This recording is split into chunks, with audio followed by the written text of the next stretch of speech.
हाँ भाभी जी। हाँ प्रणाम भाभी जी।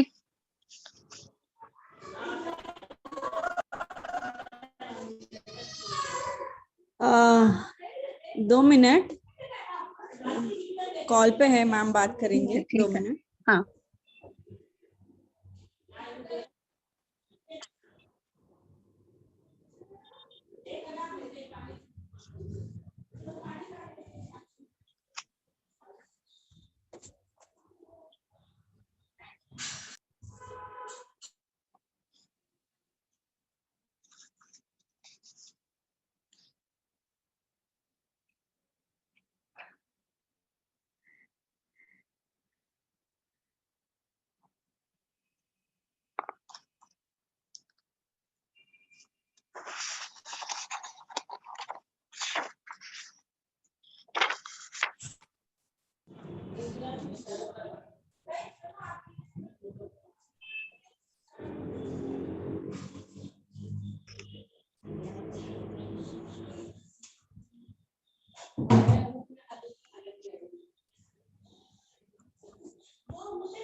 जय जिनेन्द्र मैम।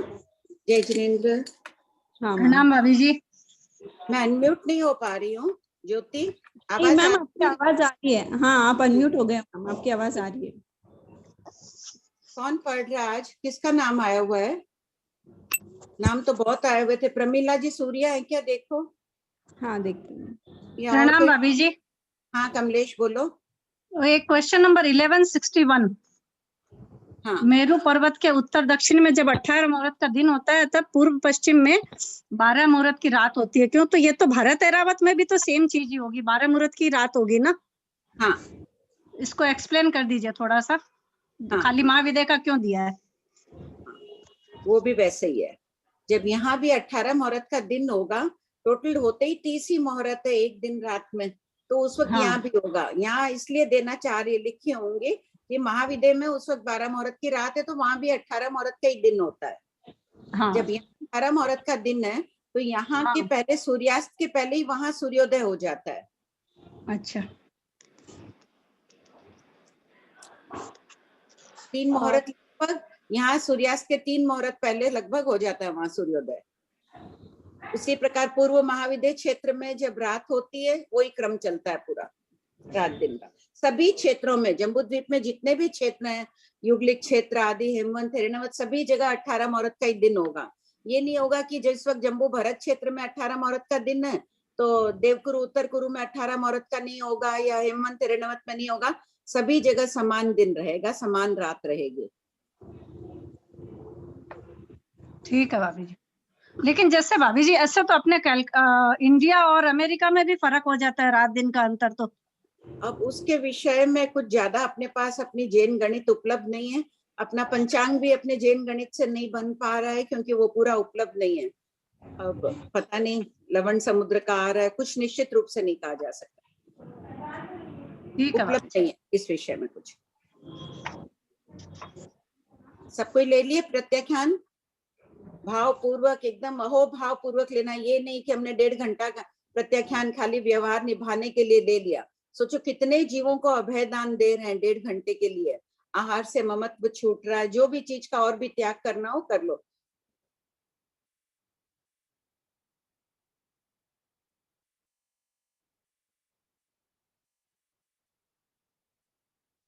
पढ़ो 1165। प्रमिला जी, आप पढ़ेंगे? आपको अनम्यूट किया है प्रमिला जी। प्रमीला जी सूर्या का आया हुआ था। विजय लक्ष्मी है, विजय लक्ष्मी, वो भी नहीं है। जो पढ़ना चाहते हैं, जो नहीं पढ़े हैं अभी तक, प्लीज जो पढ़ना चाहते हैं पढ़ लीजिए। प्रियंका जी बोरा का हैंड रेज है मैम। ठीक है, पढ़ने दो उनको। प्रियंका जी आप पढ़ेंगे क्या? हाँ पढ़ लेती हूँ। ओके 5 मिनट चला जाता है आजकल टाइम देखने में। नेक्स्ट क्लास का अपने आप ही बोल दीजिए करिए। हाँ ओके मैम। आंटी एक डाउट भी है मेरे को। हाँ बोलो। आंटी जम्बू द्वीप में एक मेरू पर्वत है, तो ऐसे घाटी खंड और इनमें भी टोटल मिला के 5 मेरू पर्वत है ना? हाँ, घाटी खंड में 2 है, एक पूर्व महाविद्य क्षेत्र में, एक पश्चिम में, और इसी प्रकार अर्धपुष्कर द्वीप में भी। तो ये जो चंद्र सूर्य परिक्रमा करते हैं वो एक ही होते हैं एक या उनके अलग अलग करते हैं? नहीं, सभी जम्बू द्वीप के मेरू पर्वत की परिक्रमा करते हैं। जैसे उस दिन भी चला ना, ये ऐसे घूम रहे। अगर मान लो कि घाटी खंड में 2 है, वहां के अगर मेरू की ऐसे परिक्रमा करेंगे तो अर्धपुष्कर द्वीप वाले जो चंद्र सूर्य, उनके मंडल अढ़ाई द्वीप के बाहर चले जाएंगे, और अढ़ाई द्वीप के बाहर चांद सूर्य गति नहीं करते हैं। इसलिए हाँ। सुदर्शन मेरू पर्वत जो जम्बू द्वीप का मेरू पर्वत होता है, सभी पर्वतों में सर्वश्रेष्ठ कहा जा रहा है, क्योंकि ऊंचाई भी अधिक है और ज्योतिषी का केंद्र यही है।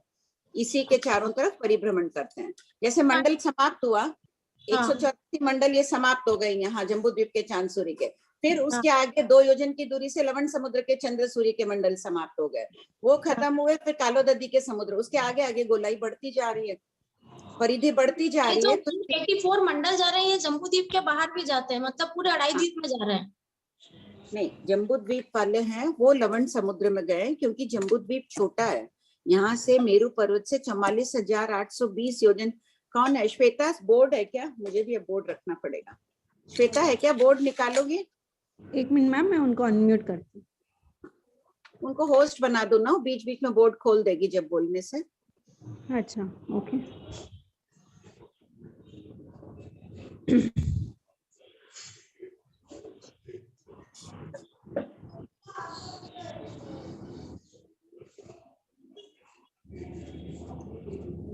श्वेता जी, ये पिछली क्लास में भी मैंने बताया था ना कि जम्बू द्वीप के चंद्र सूर्य के मंडल लवण समुद्र में भी गए हैं, क्योंकि यहाँ क्षेत्र कम मिल रहा है इन्हें।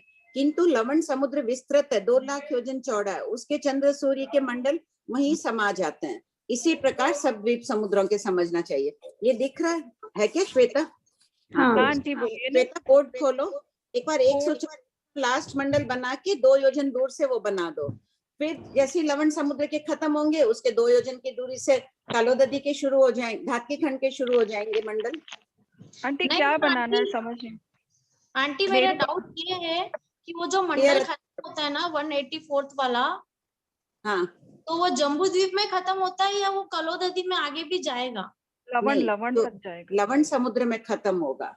लवण में खत्म हो जाएगा ना, तो फिर जो चंद्र सूर्य वो तो इधर ही इधर तक ही राउंड करेंगे ना, वो इधर फिर ही करेंगे। आगे कैसे जाएंगे? लवण समुद्र के अलग चंद्र सूर्य है ना, उनके मंडल अलग है, वो अपने मंडल में घूमते हैं। फिर कालोददी, फिर धातकी खंड के अलग चंद्र सूर्य है। टोटल अढ़ाई द्वीप में 132 चांद, 132 सूर्य। अभी आ जाएगा आगे अगला 11,167। घूम तो अलग मंडल में रहे, लेकिन परिक्रमा सिर्फ सुमेरु पर्वत की करते हैं। हाँ, वो राउंड मेरू पर्वत का ही बन रहा है ना। अच्छा, जैसे ये सुमेरु पर्वत है और ये घूम रहे हैं, ये मंडल है। मान लो ये जम्बू द्वीप के 184 इस पेन के पास खत्म हो गए, ठीक है। अब इसका अगला ये पेन मेरा चल रहा है लवण समुद्र के मंडल का। ये मंडल भी बस ऐसे ही घूम रहे हैं, ये सर्कल बड़ा हो गया। फिर इनके 184 मंडल खत्म हो गए। फिर समझ तो धातकी खंड का मंडल यहाँ से शुरू हुआ है, मेरू पर्वत यही है, इसी की गोलाई में घूम रहे हैं, बड़ा बड़ा गोल बनता गया ना। कालोददी का भी ऐसे ही है, यहाँ से फिर अर्धपुष्कर द्वीप है, ये इतनी दूर है, तो सोचो ये इतनी इतनी दूर से ये ऐसे घूम रहे हैं। हाँ, मतलब वहां के भी जो दो मेरू पर्वत है वो पूरा एक बड़ा ही राउंड ले रहे हैं। यहीं के चंद्र सूर्य वहां का भी पूरा बड़ा राउंड ले रहे हैं। हाँ हाँ हाँ। प्रणाम भाभी जी। नेक्स्ट क्लास में ना उसको बता दूंगी, वो थोड़ा बोर्ड में भी करके दिखा देगी फिर। हाँ आंटी। बोलो विनीता। प्रणाम भाभी जी। ये एक निगोद की उत्कृष्ट स्थिति अपने बोलते हैं अनंत काल तक वो उसमें रहता है। उत्कृष्ट स्थिति नहीं, उत्कृष्ट काय स्थिति। ढाई पुद्गल परावर्तन है क्या उनकी? काय स्थिति, काय स्थिति। काय स्थिति ढाई पुद्गल परावर्तन है। हाँ के बाद वो वहां से निकलेंगे ही निकलेंगे। हाँ, फिर दूसरे बादर निगोद प्रत्येक वनस्पति में चले जाएंगे, वनस्पति में अनंत काल रहेंगे, प्रत्येक वनस्पति में आके फिर निगोद में चले जा सकते हैं। दोनों मिलाकर निगोद और प्रत्येक में मिलाकर अनंत काल होगा। वो ढाई पुद्गल परावर्तन भी अनंत काल ही है। अनंत काल ही हो गया ढाई, मतलब मेरा क्वेश्चन है कि ढाई पुद्गल परावर्तन के बाद वो निश्चित निकलेंगे। हाँ निश्चित निकलेगा, क्योंकि काय स्थिति भगवान ने इतनी बताई है, तो इससे रह ही नहीं सकता है निगोद में। तो फिर वो निकल ही रहे, तो अपने क्यों बोलते हैं कि एक बार जो निगोद में गिर गया निकलना मुश्किल, अनंत काल ढाई पुद्गल परावर्तन तो बाद निकल ही रहे हैं ना। ढाई पुद्गल परावर्तन छोटा है क्या? ठीक है भाई।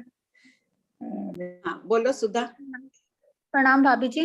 हाँ मैं तो ये पूछ रही थी कि आदित्य बोले कि जैसे 18 मुहूर्त का उत्कृष्ट दिन बोलते हैं, तो मॉस्को में तो 18 घंटे का दिन होता है वहां पर। कहाँ पर? वही तो मास्को। उन्होंने पूछा ना, अमेरिका में तो कहीं 6 महीने की, ग्रीनलैंड इधर उधर तो ज्यादा ही होती है, 6 महीना 2 महीना रात दिन रहते ही है, वहां पर रात रहती है। अभी इसके पास अपना गणित उपलब्ध नहीं है। आंटी आप आंटी देखिए, आंटी अशीमा जी डायग्राम बता रहे हैं। आंटी ये डायग्राम आपको दिख रहा है आंटी? ये हाँ, ये हाँ, आंटी दिख इसके अंदर देखिए, ये वाला देखो गोल गोल ऐसे ऐसे घूम रहा है, मेरू पर्वत सेंटर है आंटी, ये घूम रहा है। ये जो बाहर वाला है ना आंटी, इसके ये लोग ऐसे घूम रहे हैं आंटी, देखिए इनके ऐसे घूम रहे हैं। ओके हाँ, ठीक, आंटी, हाँ, इसका जो है वो ऐसे ऐसे स्पाइरल में घूमे, it is a spiral basically going outwards. Okay, and when the outward is over then it starts coming inwards. Okay, ठीक। But the centre is the Meru Parvat here. हाँ ओके भाभी जी हाँ। एक प्रश्न था मेरा कि ये जो सर्व आभ्यंतर मंडल है वो कौन हाँ। से दिशा से शुरू होता है, मतलब कि पूर्व दिशा से या ईशान कोण से? ईशान कोण क्या है? पूर्व दिशा का प्रारंभ ही हो रहा है ना वहाँ, उत्तर और पूर्व मिल रहे हैं, वो ईशान कोण है। तो यहाँ वहां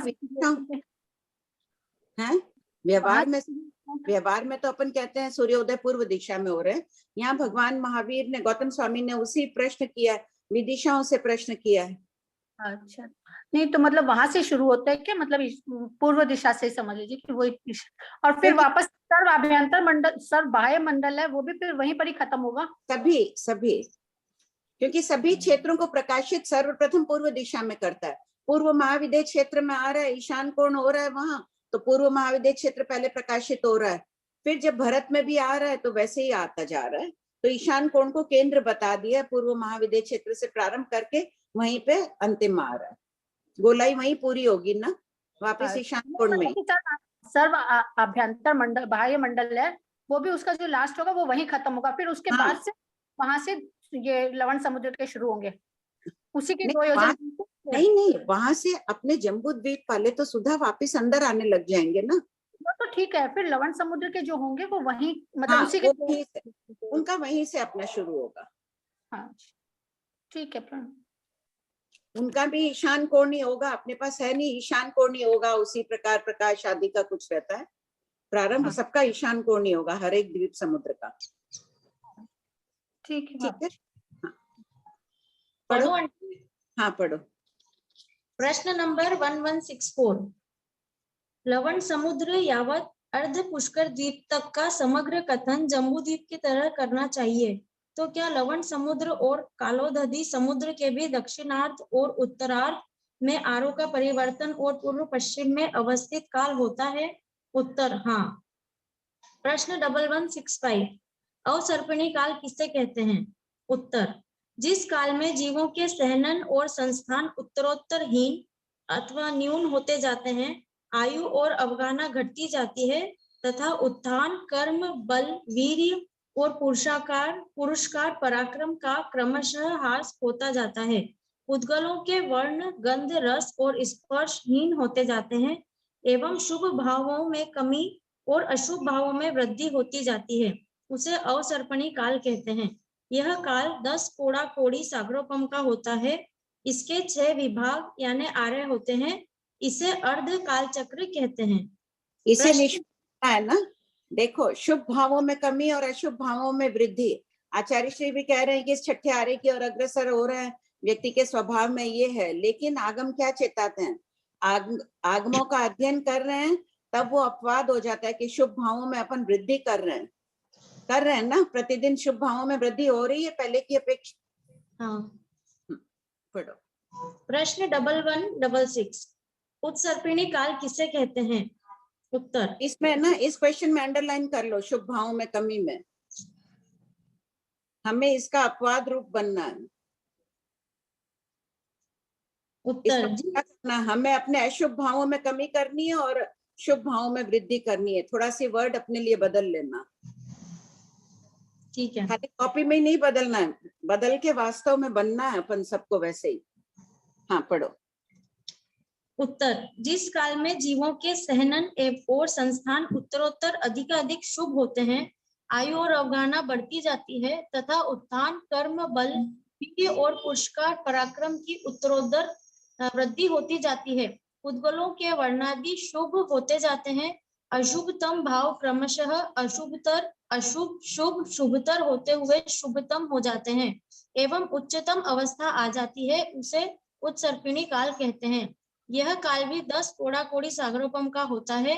इसके भी 6 विभाग आर्य होते हैं। यह भी अर्ध काल चक्र कहलाता है। प्रश्न 1167 जम्बू द्वीप लवण समुद्र यावत अर्ध पुष्कर द्वीप कितने लाख योजन के हैं और उनमें कितने कितने चंद्र सूर्य हैं? उत्तर।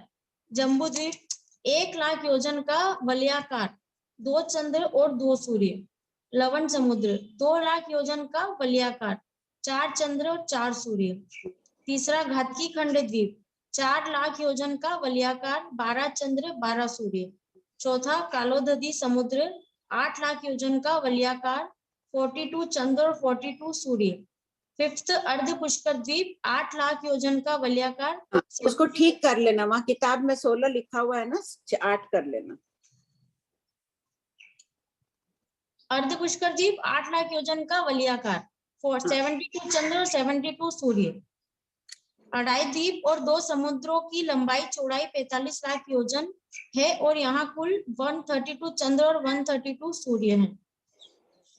प्रश्न 1168 वायु किन कारणों से बहती है? उत्तर। वायु के बहने में 3 कारण है यथा। फर्स्ट, अपनी स्वाभाविक गति से। सेकंड, वेकरी करके। थर्ड, वायु कुमार देव देवियां अपने लिए, दूसरों के लिए अथवा उभय दोनों के लिए वायु की उदीरना करते हैं, तब वायु बहती है। ठीक है आंटी, इसमें ये थर्ड वाला समझ वलयाकार या नहीं, वलयाकार। वलयाकार भी ठीक आया, वलयाकार या वृत्ताकार एक ही बात है। वलय भी गोल ही है ना, वृत्ताकार का हो तो भी ठीक ही है, गोल है, रोटी के समान गोल, वृत्ताकार। आंटी, इसका ये थर्ड वाला वायु का जो थर्ड वाला है ना, देवियां है वो उत्पन्न करते हैं वायु, जैसे अपन पंखा झल के वायु उत्पन्न कर सकते हैं ना। हाँ, उसी प्रकार देव देवियां भी वायु उत्पन्न कर देती है पूरा। आजकल तो मशीनों और से भी कर लेते हैं, वो अलग बात हो गई, देव देवियां भी कर लेते हैं। अच्छा। प्रश्न नंबर 1169 वायु कितने प्रकार की है, उसका वर्णन कीजिए। उत्तर। फर्स्ट है ईषद पुरोवात, स्वल्प औषधि की स्निग्धता युक्त वायु।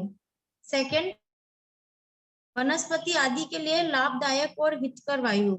थर्ड, मंदवात, धीरे धीरे चलने वाली वायु।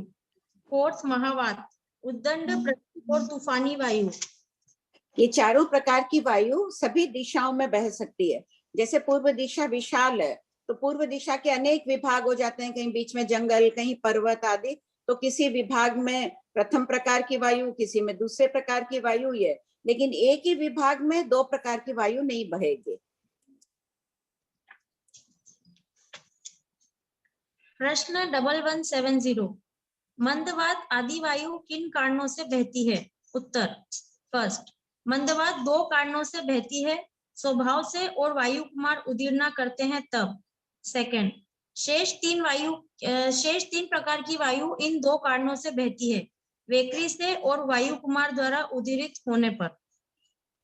प्रश्न 1171 जब द्वीपीय ईषद पुरोवात बहती है उस समय समुद्रीय ईषद पुरोवात क्यों नहीं बहती है? उत्तर। वायु के द्रव्यों का इसी प्रकार का स्वभाव सामर्थ्य है, ये हवाएं परस्पर व्यत्यास एक दूसरे से विपरीत उपघात रूप से बहती है। आशय यह है कि शीत ऋतु में समुद्र की ओर से आई हुई शीत वायु जब चलती है तब द्वीप से उठी हुई उष्ण वायु नहीं चलती, और ग्रीष्म ऋतु में जब द्वीप से उठी हुई उष्ण वायु चलती है तब समुद्री शीत वायु नहीं चलती। ये परस्पर उपघातक है। ये हवाएं लवण समुद्र की बेला का भी उल्लंघन नहीं करती है। बेला कितनी चौड़ी है, आ चुका है ना, बेला 16,000 योजन ऊंची है और 10,000 योजन चौड़ी है, उसको क्रॉस नहीं करती है। तो ये स्वभाव बता रहे हैं कि जब द्वीप से हवा चलती है तो समुद्र की नहीं, अपने आप रुक जाएगी। प्रश्न 1172, निम्नोक्त शरीर किन जीवों के कहलाते हैं? उत्तर, पूर्व भाव प्रज्ञापना। प्रश्न है कि वायु का स्वयं के लिए क्यों उदीर्ण करते हैं? ऐसे ही मुझे हवा चाहिए, मैं पंखा झल रही हूँ, उनकी इच्छा हो गई पूरे द्वीप में या मुख्य क्षेत्र में हवा फैला दें, कौतूहलवश। पूर्व भाव प्रज्ञापना भूतपूर्व अवस्था का कथन की अपेक्षा। फर्स्ट, चावल, गेहूं, उड़द आदि वनस्पति के मदिरा वनस्पति के शरीर है, चावल गेहूं जितने भी वनस्पति के शरीर, मदिरा अपकाय का और कोयला, अंगार आदि पृथ्वीकाय के शरीर हैं, किंतु अग्नि से परिणमित होने के बाद वे तेवकाय के शरीर कहलाते हैं। यह पर्याय परिवर्तन का एक निदर्शन उदाहरण है कि पृथ्वीकाय, अपकाय, वनस्पतिकाय और त्रस्काय के शरीर तेवकाय के शरीर रूप में बदल जाते हैं। सेकंड, हड्डी, चमड़ा, नख आदि त्रस्काय के शरीर हैं। थर्ड, गाय आदि पशु घास भूसे के साथ बेंद्रीय यावत पंचेंद्रीय का भी भक्षण कर लेते हैं, तब उनके शरीर में बना गोबर एकेंद्रीय से लेकर पंचेंद्रीय तक का शरीर कहा जाता है। प्रश्न 1173, क्या नमक के पानी से बना हुआ नमक भी पृथ्वीकाय जीव का शरीर कहलाता है, और क्या यह पृथ्वीकाय ही आयु का वेदन करता है? उत्तर, हाँ।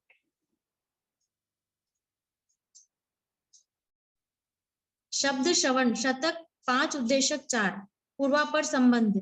आयु का वेदन करता हुआ छद्मस्त जीव ही शब्दों को सुनता है, अतः शब्द सुनने की प्रक्रिया बताई जा रही है। शतक 5 उद्देशक 3 आगम में देखें। प्रश्न 1174, बनते क्या छद्मस्त मनुष्य स्पष्ट कान के साथ स्पर्श किए हुए शब्दों को सुनता है अथवा अस्पष्ट शब्दों को सुनता है? उत्तर, गौतम छहों दिशाओं से आए हुए स्पष्ट शब्दों को सुनता है। प्रश्न 1175, बनते क्या छद्मस्त मनुष्य आर्गत इंद्रिय विषय के समीप रहे हुए शब्दों को सुनता है अथवा पारगत इंद्रिय विषय से दूर रहे शब्दों को सुनता है? उत्तर, गौतम छद्मस्त मनुष्य आर्गत शब्दों को सुनता है, पारगत शब्दों को नहीं सुनता। छद्मस्त के ज्ञान का मुख्य स्तोत्र इंद्रियां हैं। प्रश्न 1176, केवली भगवान आर्गत, पारगत, दूरवर्ती, समीपवर्ती आदि सभी प्रकार के अनंत शब्दों को जानते देखते तो हैं पर सुनते नहीं, क्यों? उत्तर, केवली भगवान आर्गत, पारगत शब्दों को तथा दूर, निकट, दूर, अत्यंत निकट इत्यादि सभी प्रकार के अनंत त्रैकालिक शब्दों को जानते देखते हैं किंतु सुनते नहीं हैं, क्योंकि वे अनिंद्रिय होते हैं। प्रश्न 1177, केवली भगवान को अनिंद्रिय क्यों कहा जाता है? उत्तर, फर्स्ट, केवली भगवान के द्रव्य इंद्रियां होती है किंतु ज्योति जी, आंटी जी को अनम्यूट करिए, होस्ट बना दीजिए आंटी जी को।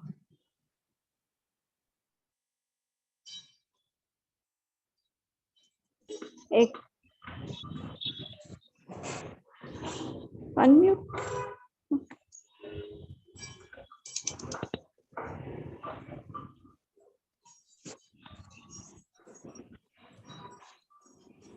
हाँ पढ़िए, क्या प्रश्न था? प्रश्न 1177। नहीं, एक मिनट, कोई हैंड रेज है, बोलिए। श्वेता बोलो। आंटी मेरा प्रश्न तो ये था, एक 1172 में लिखा है उनके शरीर में बना गोबर एकेंद्रिय से लेकर पचेंद्रिय तक का शरीर बन कहा जाता। मुक्त शरीर होगा, मुक्त शरीर की अपेक्षा समझना आंटी जी हाँ, कि बद्ध शरीर? यहाँ पंचन भाई की अपेक्षा कथन है। तो देखो, चावल गेहूं आदि ये बता दिया है, मूल में ये पृथ्वीकाय के शरीर है, कोयला अंगार आदि, लेकिन जब जल जाते हैं तो ये देवकाय के शरीर हो जाते हैं। दूध क्या है? पुद्गल है, लेकिन जब वो आग में गर्म कर लेते हैं तब वो तेवकाय का मुकेलक हो जाता है, उसमें तेवकाय उत्पन्न का मुकेलक हो जाता है। जो भी खाना बनता है, जो भी वस्तुएं, सब में मूल के जीव होते हैं, फिर तेवकाय के जीव के साथ साथ में वायुकाय के जीव मरते ही हैं, हवा आदि के जीव भी मरते हैं, पानी के जीव मरते हैं। इसीलिए आहार त्याग का निरंतर अपना उद्देश्य है अनाहारक पद प्राप्त करना, वो संभव नहीं है। भाई हाँ, ये जो चंद्र सूर्य है ना, ये 1167 में हाँ, जम्बू में 2 चंद्र 2 सूर्य, लवण में 4 चंद्र 4 सूर्य, ये और ये गाद के घर में 12 चंद्र 12 सूर्य है। ये मैंने क्लास किस अपेक्षा से है? ये अभी मैंने बताया था ना कि जम्बू द्वीप में 2 चांद 2 सूर्य 184 मंडल में परिक्रमा करते हैं।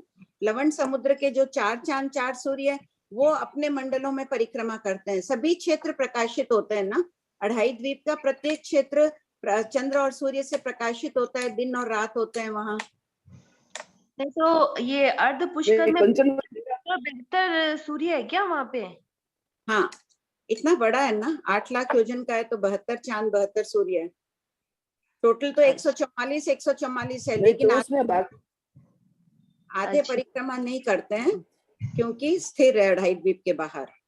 और ये एक क्वेश्चन था कि मंदवात 2 कारणों से बहती है, स्वभाव से और वायु कुमार उदीर्णा करते हैं तब, तो हाँ। किस अपेक्षा से है?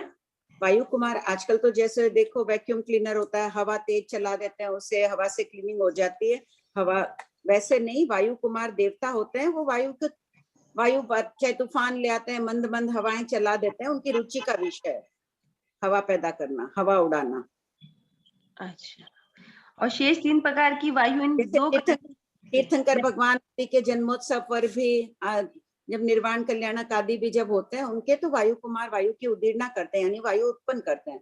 अपन फूंक दे के वायु उत्पन्न कर सकते हैं ना, वैसे ठीक है। जो भी अचित वायु उत्पन्न होती है वो कालांतर में सचित हो जाती है, उसमें वायु का एक जीव उत्पन्न हो जाता है, उसकी क्रिया लगती है। महापुरुषों का तो यहाँ तक कहना है कि अपन डकार लेते हैं तो वो अचित ठाणांक सूत्र के 5वें ठाणे में बताया कि डकार लेते हैं, उससे जो अचित वायु उत्पन्न होती है उसमें सचित वायु उत्पन्न हो जाती है और अपने को क्रिया लगती है। इतनी सूक्ष्मता से जैन आगमों में वर्णन है इन सब का, क्रिया से बचने का, क्रिया के स्वरूप का वर्णन बताया। अब कितने अंशों में बचते हैं वो अपनी साधना पर निर्भर करता है। लेकिन ये वायु कुमार उदीर्णा क्यों करते हैं? मतलब ये वैक्रिय शरीर करके ये वायु को क्यों फैला रहे हैं? मतलब किस कारण से करते हैं ये? रुचि का विषय है उनका। तो उनकी भी क्रिया लगती है? फिर क्रिया तो लगती है उनको भी, उत्तर वेक्रिय करते हैं, जो भी कुछ करो क्रिया लगी रही है। अपन बोल रहे हैं अभी खुले मुंह, क्रिया लगी रही है ना। ठीक है आंटी, ओह धन्यवाद। अभी जी प्रणाम। हाँ अच्छा ठीक, हाँ बोलो। हाँ, एक ये जो स्वभाव से और वैक्रिय से दोनों में क्या फर्क है? स्वभाव से तो स्वतः ही वायु अपने स्वभाव से धीरे धीरे बह रही है, मंद वो तो वैक्रिय ही करती है। वो तो क्यों वैक्रिय? निरंतर वैक्रिय थोड़ी करती रहती है वायु। सभी वायु का एक जीव अगर वैक्रिय करने लग जाए लोक में जितने वायु का, तब तो हर वक्त आंधी तूफान प्रचंड तूफान ही रहेगा। तो उसका शरीर तो हम वैक्रिय शरीर ही बोलते हैं ना भाभी जी? नहीं, उनका शरीर औदारिक शरीर है फुल। अच्छा सॉरी, हाँ सॉरी। हाँ अदर वायु का है। हाँ भाभी जी, हाँ, प्रश्न 1172 में जो है ना, गाय आदि पशु, गायों का और का सबका दे दिए, फिर अपना जो मनुष्य का जो शरीर होता है तो वो फिर आफ्टर डेथ जब जला देते हैं तो क्या तेवकाय वो तेवकाय तेवकाय में हो जाएगा ना? हाँ, वो जो राख वो तेवकाय के शरीर के कहलाएंगे, उसका जो अचितपना है वो तेवकाय का है। तो राख जो होती है वो फिर पृथ्वीकाय नहीं होगी क्या? किसके? नहीं, वो तेवकाय का मुकेलक है, वो एक में एक हो गया था शरीर में, व्यवहार में वो दिख रही है। ज्ञानी यहाँ यही तो बता रहे हैं कि वो तेवकाय का मुख छोड़ा हुआ शरीर है। अपने शरीर जो भी चीज जल रही है तेव एक में एक हो गई है, वो उसका शरीर है मरा हुआ। अच्छा, एक है ना 1169 में है कि वायु कितने प्रकार की है, तो इसमें ये 4 वायु का वर्णन है, तो ये तन्वात गन्वात उनका वर्णन क्यों नहीं है? नहीं, वो भिन्न है, स्वाभाविक रूप से यही है, ठोस है, उनका अलग जगह दे दिया है। घनवात तो स्थिर रूप में रहती है अलग, वहाँ 4 प्रकार की वायु बता दी है। हाँ हाँ हाँ, तो घनवात, यहाँ तन्वात, आकाश की 3 प्रकार की वहां बता दी। यहाँ भिन्न प्रकार से जो बहती है ये उत्पन्न होती है, वो तो शाश्वत रही हुई है उन पृथ्वियों के नीचे। हाँ अच्छा, इसीलिए। हाँ, और ये अच्छा। उत्पन्न हो रही है अभी किसी जगह, इस जगह पूर्व दिशा में बंगाल में समझ लो इस वक्त मंदवात बह रही है, आसाम भी पूर्व में, वहां हो सकती है महावात बह रही हो उस समय। अच्छा, वो शाश्वत है इस कारण। अच्छा, एक है भाभी जी कि ये कालोदती समुद्र में 8 लाख योजन का ही वलयाकार है, उसमें 42 चांद और 42 सूर्य है। अब अर्ध पुष्कर में आधे पुष्कर द्वीप में 8 लाख योजन का ही लेंगे, 16 लाख है, तो भी वो 2.5 द्वीप की अपेक्षा। तो यहाँ 72 चंद्र और 72 सूर्य है, मतलब आधे पुष्कर द्वीप में भी 72 है। हाँ, आधे में 72 है, टोटल दोनों का मिलाकर 144 है। लेकिन यहाँ पे अभी वर्णन चल रहा है, गमन चल रहा है ना, इसके भाभी जी ये एरिया सेम है, पर जैसे वहाँ डबल होते जा रहे हैं, यहाँ एरिया सेम है फिर भी बहुत ज्यादा है, इससे कालोदती समुद्र से बहुत ज्यादा है, मतलब टोटल 132 उस अपेक्षा से तो घेरा बढ़ता गया ना भाभी जी। 8 लाख योजन का ही तो है। नहीं, 8 है तो क्या हुआ, बाद में मान लो कालोदती समुद्र का ये 8 लाख का पूरा हो गया ये अंतिम में। हाँ, ये वो गोलाई घेरा बढ़ी हो, तो फिर गोलाई बढ़ गई तो चंद्र सूर्य भी चाहिए ना। हाँ हाँ हाँ हाँ, गोलाई बढ़ गई। ठीक है भाभी जी। जय जिनेन्द्र आंटी। हाँ, जय जिनेन्द्र आंटी, मुझे ये पूछना था कि अर्ध पुष्कर में अपन बोल रहे हैं ना कि सूर्य चंद्र वगैरह है करके, तो और आधा जो बाकी है उधर भी है क्या है? हाँ, वहां भी चंद्र सूर्य है, लेकिन वो स्थिर है, गति नहीं करते हैं। लेकिन वहां पे तो अपन बोलते हैं ना कि मनुष्य क्षेत्र वगैरह नहीं है। मनुष्य नहीं है तो क्या, चांद सूर्य तो है ही। तो वहाँ पे निगोद के जीव वगैरह भी है क्या? निगोद के जीव भी वहाँ पर है आंटी? क्या सुनाई जो आधा? कौन है? हाँ, ज्योति, थोड़ी डिस्टरबेंस हो रहा है ना। हाँ, बोलिए। वो अर्ध पुष्कर में तो मनुष्य क्षेत्र है ना, तो वो अर्ध पुष्कर जो बाकी जो अर्ध पुष्कर है उसमें निगोद वगैरह त्रस्काई के जीव है वहाँ पे। हाँ है, वनस्पति के तो सभी भेद है ना, खाली बादर देव का ही नहीं है वहाँ। मनुष्य नहीं है, देवता का भेद है। जीव धड़ा किया हुआ है। हाँ आंटी, जीव में जीव धड़ा में आया हुआ है ना, 2.5 द्वीप में जीव के भेद कितने हैं, पुष्कर द्वीप में कितने हैं। एक बार वापस जीव धड़ा पढ़ लेना अच्छी तरह से। थैंक यू दीदी। जय जिनेन्द्र जी। जय जिनेन्द्र। अच्छा, मैं ये पूछ रही थी, जब क्वेश्चन नंबर 1168 उसमें जो 3rd नंबर पॉइंट है, वायु कुमार देव देवी अपने लिए दूसरों के लिए तथा दोनों के लिए वायु की उदीर्णा करते हैं, दोनों के लिए क्या ये क्रीड़ा रूप में ही मानना है इसको? हाँ, कि उन्हें भी चाहिए, वायु क्रीड़ा कर रहे हैं, दूसरों के हिसाब से भी कर देते हैं, पर देवी देवता भी बहुत, हाँ, मनुष्य लोक में भी आते हैं, तीर्थंकर आदि के जन्मोत्सव पर करते हैं, तो पर के लिए भी हो गई ना। Thank you. अच्छा, तीसरी बात ये थी दीदी, ये है ना ईशत पूर्ववात, क्वेश्चन नंबर 1169 में ईशत पूर्ववात क्या सिद्धशिला की अपेक्षा से अपन कर रहे हैं? नहीं, नाम है वो तो ईशत प्राग भारा है, सिद्धशिला का नाम। ईशत वर्ड आया ना, तो मेरे को लगा कि क्या वहाँ की हवा है, कुछ है ऐसा, कुछ है क्या है? ईशत शब्द का अर्थ होता है अल्प, उसको ईशत प्राग भारा कि वो अल्प झुकी हुई है। ईशत प्राग भारा जो नाम है, ईशत का अर्थ है पूर्ववात, यानी हवा, उसमें स्निग्धता ली हुई है, पानी का अंश रहता है थोड़ा। तो ये स्वल्प औषधि की स्निग्धता युक्त वायु का क्या सेंस होगा, ये क्या मीनिंग हो गया इसका? किसका? पूर्ववात का जो मीनिंग बताया है, हवा बहती है तो उसमें पानी, प्रैक्टिकल रूप में कैसे समझा दीदी? हवा कई बार बहती है तो पानी का अंश रहता है ना, सूखी हवा। ओस जब गिर रही है मान लो, नहीं, वायु का बहना थोड़ा कम सुना गया, तो इसीलिए मैं थोड़ा ओस के साथ नहीं, ओस आदि की स्निग्धता युक्त, यानी ओस का रहता है, पानी भी रहता है उसमें, मॉइस्चर वाली वायु। हाँ, मॉइस्चर वाली वायु, जैसे ये अपन बॉम्बे वगैरह की समझ लेते हैं, अपन ह्यूमिडिटी जैसे रहती है, वही। हाँ वही। जय जिनेन्द्र आंटी, ये आर्गत शब्द और पारगत शब्द जो है ना, ये एक बार समझाइए ना। हाँ, ये पढ़ रही हूँ मैं, उस वक्त 30 गई थी। अब यहाँ एक इसमें है ना, मैंने अन्य तीर्थिकों का कथन शतक 5 उद्देशक 3 यहाँ पे छूट गया है, मेरा था उसमें अन्य तीर्थिकों का लिखा ही नहीं मैंने, संक्षेप में बता देती हूँ कि अन्य तीर्थिक कहते हैं कि जैसे जाल होता है, मछली पकड़ने का जाल, उसको सब गांठें रहती है क्रमानुसार बंधी हुई, उसी प्रकार जीव जैसे ज्ञानावर्णी दर्शनावर्णी आदि कर्म निरंतर बांधते रहते हैं, सभी कर्म सत्ता में रहते हैं, वैसे आयुष कर्म के भी दोनों इस भव की आयुष पर भव की आयुष बांध देते हैं। थोड़ी देर इस भव की आयुष उदय आ जाती है, पर भव की आयुष उदय में आ जाती है, इस प्रकार का है।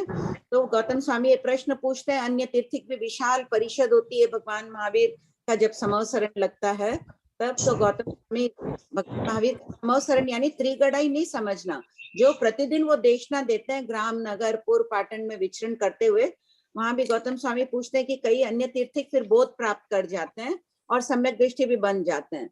भगवान ने कहा कि नहीं, अन्य तीर्थिकों का ये कहना मिथ्या है। मैं इस प्रकार कहता हूँ कि जैसे जाल में गांठें क्रम पूर्वक रहती है, कोई भी गांठ लगाएंगे, एक गांठ उसके बाद दूसरी, फिर तीसरी, फिर चौथी, ऐसे क्रम होता है। मैं इस प्रकार, भगवान कहते हैं, मैं इस प्रकार कहता हूँ, भगवान की बात माननीय इसलिए होती है, इसलिए उनके मैं शब्द में अहम नहीं होता है। अगर अपन बार बार मैं बोलेंगे तो लगेगा कि अहंकार बता रहे हैं अपना। तो भगवान का कहना है कि जैसे उसकी एक श्रृंखला पूरी हो जाती है, उसके बाद में दूसरी श्रृंखला चालू होती है उस जाल की, उसी प्रकार एक आयुष के पूर्ण होने पर दूसरी आयुष शुरू होती है, एक साथ में आयु का उदय नहीं होता है। ये उस वक्त मैंने लिखा नहीं था, ये तीसरे उद्देशक में ये चर्चा थी अन्य तीर्थिकों की। अब चौथे में यहाँ बता रहे हैं केवली और छद्मस्त के सामर्थ्य का कथन किया जा रहा है। जैसे छद्मस्त मनुष्य होता है, जो कान के पुद्गल, भाषा वर्गना के पुद्गल जो आके कान में श्रोत इंद्रिय को स्पर्श करते हैं, उन्हीं को अपन सुन सकते हैं। आज ऊंचे लोक में, तिरछे लोक में, इस शहर से बाहर या इस 12 योजन दूर से बाहर कोई बोल रहा है तो हमें सुनाई नहीं पड़ता है, क्योंकि एक मिनट आई।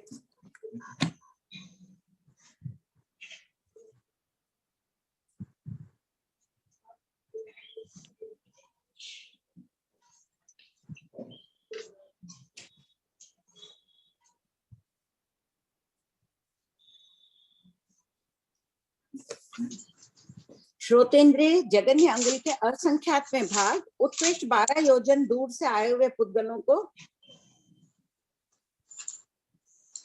क्या मैसेज आया मुझे समझ नहीं आया, 12 योजन दूर से आए हुए शब्दों को ग्रहण कर सकती है, जबकि केवल ज्ञानियों को कोई सीमा नहीं है, असीमित क्षेत्र, जहां भी आज से 14 रज्जु ऊपर नीचे चाहे कोई हो, भाषा बोला हो, भाषा वर्गना के पुद्गल पड़े हो, उन पुद्गलों के कोई ये पुद्गल है भाषा वर्गना, मान लो मैंने अनंत काल पहले मनुष्य, तिर्यंश, देव आदि किसी रूप में इन वर्गना को छोड़ा है, उन असंख्यात काल पहले उन पुद्गलों की अनंत काल के पर्यायों को जानते हैं कि ये पुद्गल किस भाषा रूप में किसने छोड़े थे, अनंत काल तक किसने ग्रहण किए, एक ही समय में उन्हें नजर आता है।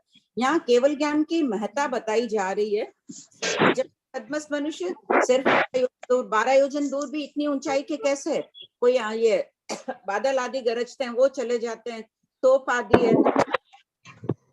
पहले जमाने में जैसे आजकल सिग्नल वगैरह का चलन है, नहीं तो क्या करते थे, पटरी के ऊपर कान रख के वो जो ट्रेन वाले रहते हैं वो पहचान जाते थे कि ट्रेन इतनी दूर है, उन शब्दों की ध्वनि को पकड़ लेते थे।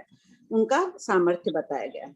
तो इंद्रियों के आर्गत का अर्थ है इंद्रियों के विषय में, इंद्रियों के समीप रहे हुए पुद्गल,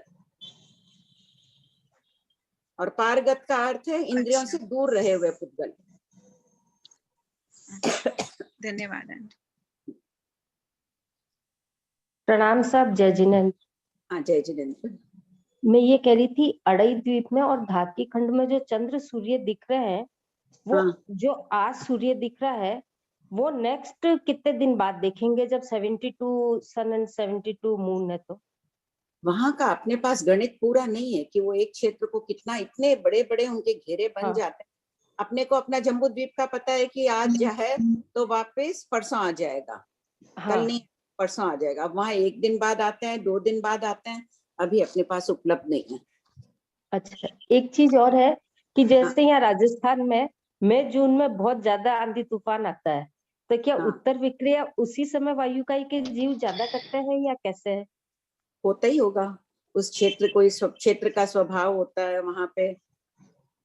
जैसे ठंड के टाइम हवा चलती नहीं, एकदम कम चलती है, और मई जून में इतनी मिट्टी उड़ती रहती है, तो क्या हमेशा ही एक नियम ही हो गया कि इस ये समय नियम क्रय विक्रय क्षेत्र, ज्यादा करेंगे? कोई भी कार्य होता है द्रव्य क्षेत्र काल भाव के निमित्त से ही होता है।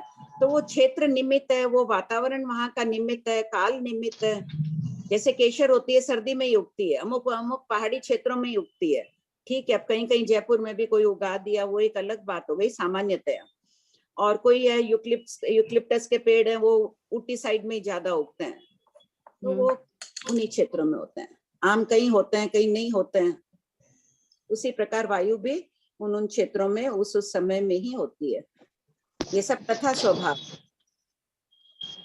और ये वायु कुमार देव देविया अपने लिए दूसरों के लिए उद्दीर्ण करता है, तो वो ऐसा क्या है कि वो दूसरों के लिए उद्दीर्ण करता है, स्वयं के लिए भी करता है? ये आपने बस 2-3 बार समझाया, लेकिन अभी क्लियर नहीं हुआ कॉन्सेप्ट। मैं दूसरों के लिए, मुझे गर्मी नहीं लग रही है, मैंने दूसरों के लिए उठकर पंखा चला दिया।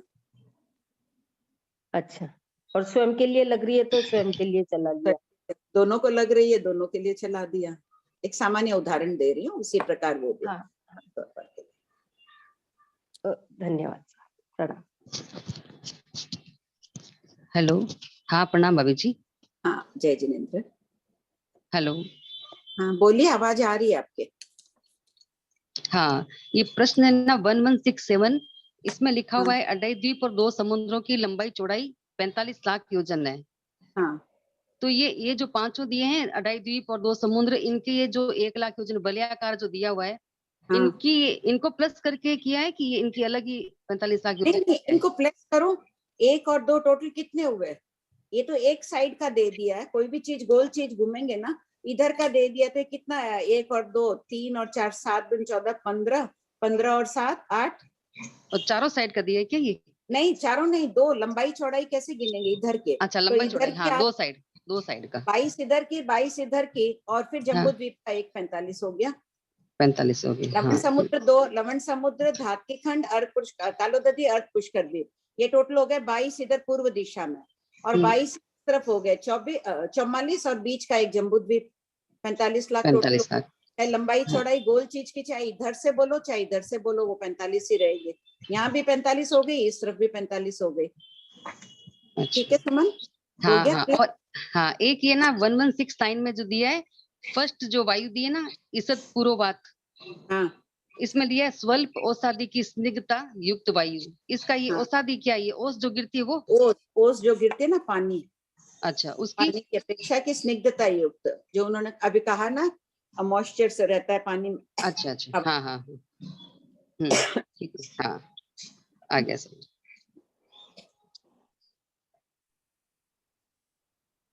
जय जिनेन्द्र आंटी। हाँ, जय जिनेन्द्र आंटी, आपने भी बताया ना भाषा वर्गणा के पुद्गल जो हमने असंख्यात वर्ष छोड़े हैं, जो वो भाषा वर्गणा के पुद्गल किसने ग्रहण किया है वो भी उन्हें पता होता है। तो अपन जो भाषा वर्गणा के पुद्गल छोड़ते हैं वो इसी रूप में वो ग्रहण करता है जो अन्य कोई जीव है, या उसको उस पुद्गल? नहीं, वो अन्य रूप में भी ग्रहण करते हैं, अन्य रूप में।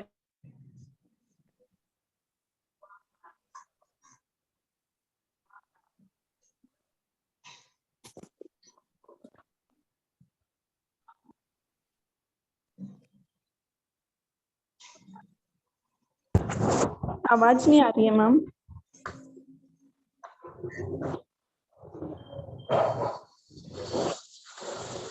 मैम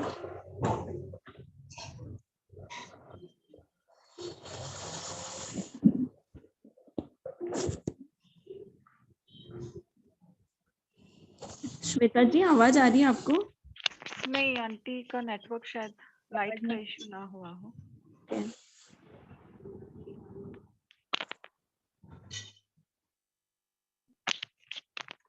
आंटी की स्क्रीन भी नहीं दिख रही है। एग्जिट हो गए क्या?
ज्योति जी कॉल करके पूछिए ना या तो आंटी जी को। हाँ ओके।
हाँ मैम कनेक्ट हो रहे हैं, नेटवर्क इशू है।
मैम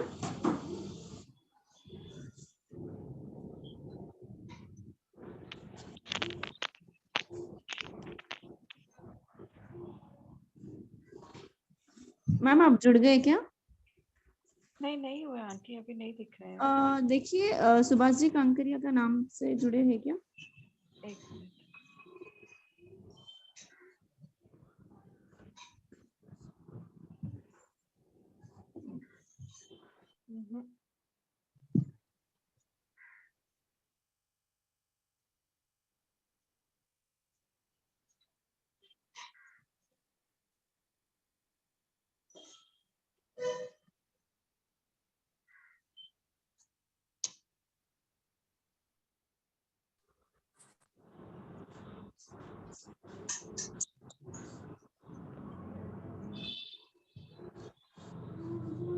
ज्योति जी आंटी जी आ गए हैं। SC के आईफोन है, आप होस्ट बना दीजिएगा, अगर बना दिया है तो ठीक, नहीं तो कौन सा फोन है? SC के आईफोन। मैं वही बोल रही हूँ, कंचन बाबली से अभी बात हुई, वो उनकी आवाज सबको सुनाई नहीं दे रही है अपनी। आंटी नहीं दिख गया, आंटी का स्क्रीन दिख रहा है, आंटी दिख नहीं, आंटी का स्क्रीन तो दिख रहा है, उन्होंने वही तो कहा है कि मैं दिख रही हूँ पर मेरी आवाज नहीं आ रही है। अभी बात हुई मेरी फोन से, वो है ना, देखो बोल रहे हैं, देखिए, पर वो उनकी आवाज नहीं आ रही है। उन्होंने अभी यही कहा मेरे को कि वो ज्योति जी हैं, वो आप प्लीज आप देखिए ना कैसे क्यों नहीं आवाज आ रही है। उनको सुनाई दे रहा है पर वो बोल रहे हैं, वो अपने को नहीं सुनाई दे रहे हैं अभी।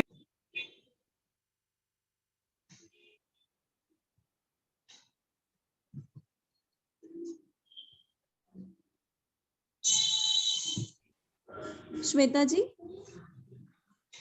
श्वेता जी,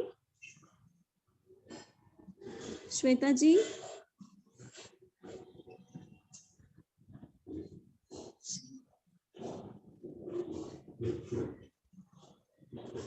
मैंने होस्ट कर दिया है मैम को।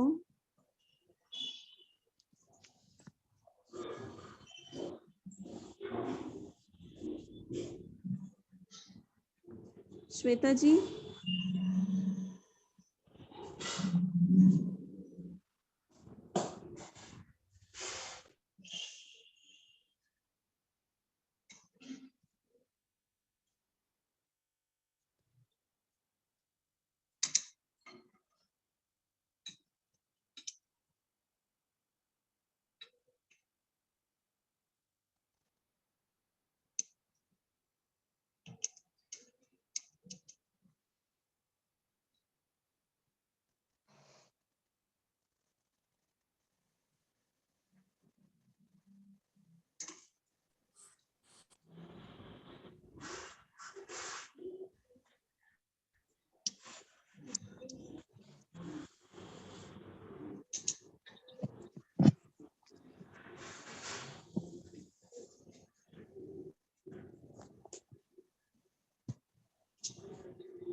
श्वेता जी,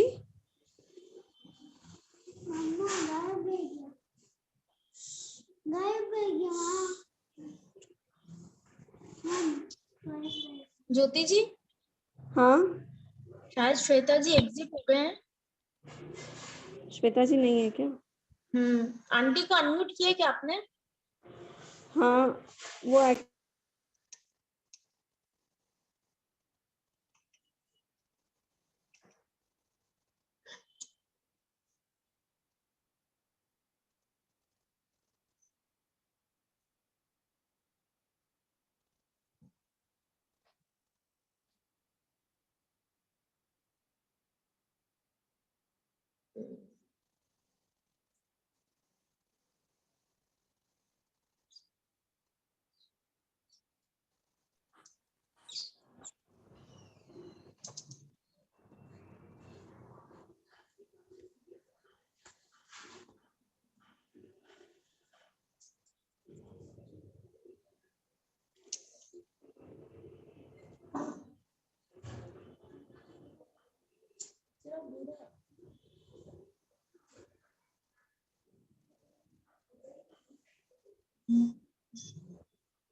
हेलो प्रीति जी,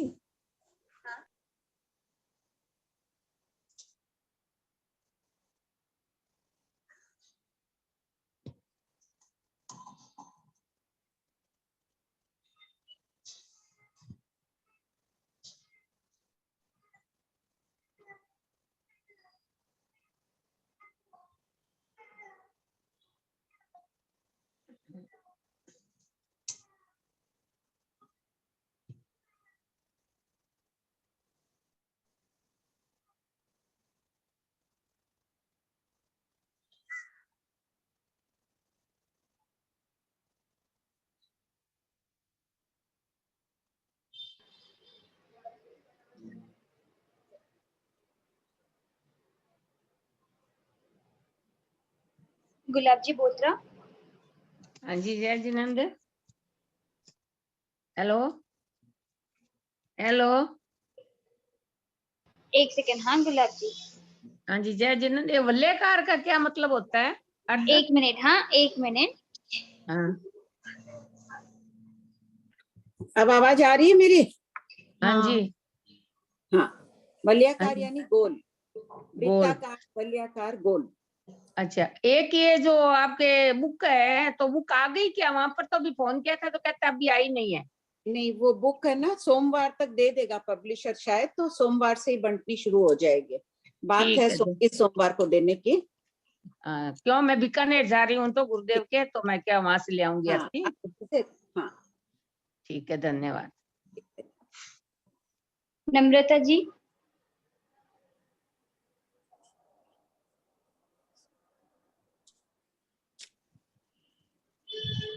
बोलिए। जय जिनेंद्र आंटी। जय जिनेंद्र आंटी, वो भाषा वर्गणा के पुद्गल का पूछ रही थी ना मैं। हाँ, क्या? तो वो भाषा वर्गणा के पुद्गल जो अपन छोड़ते हैं, तो जैसे कि जैसे छोड़े वैसे की वैसे कोई ग्रहण कर सकता है? हाँ, ग्रहण कर सकता है।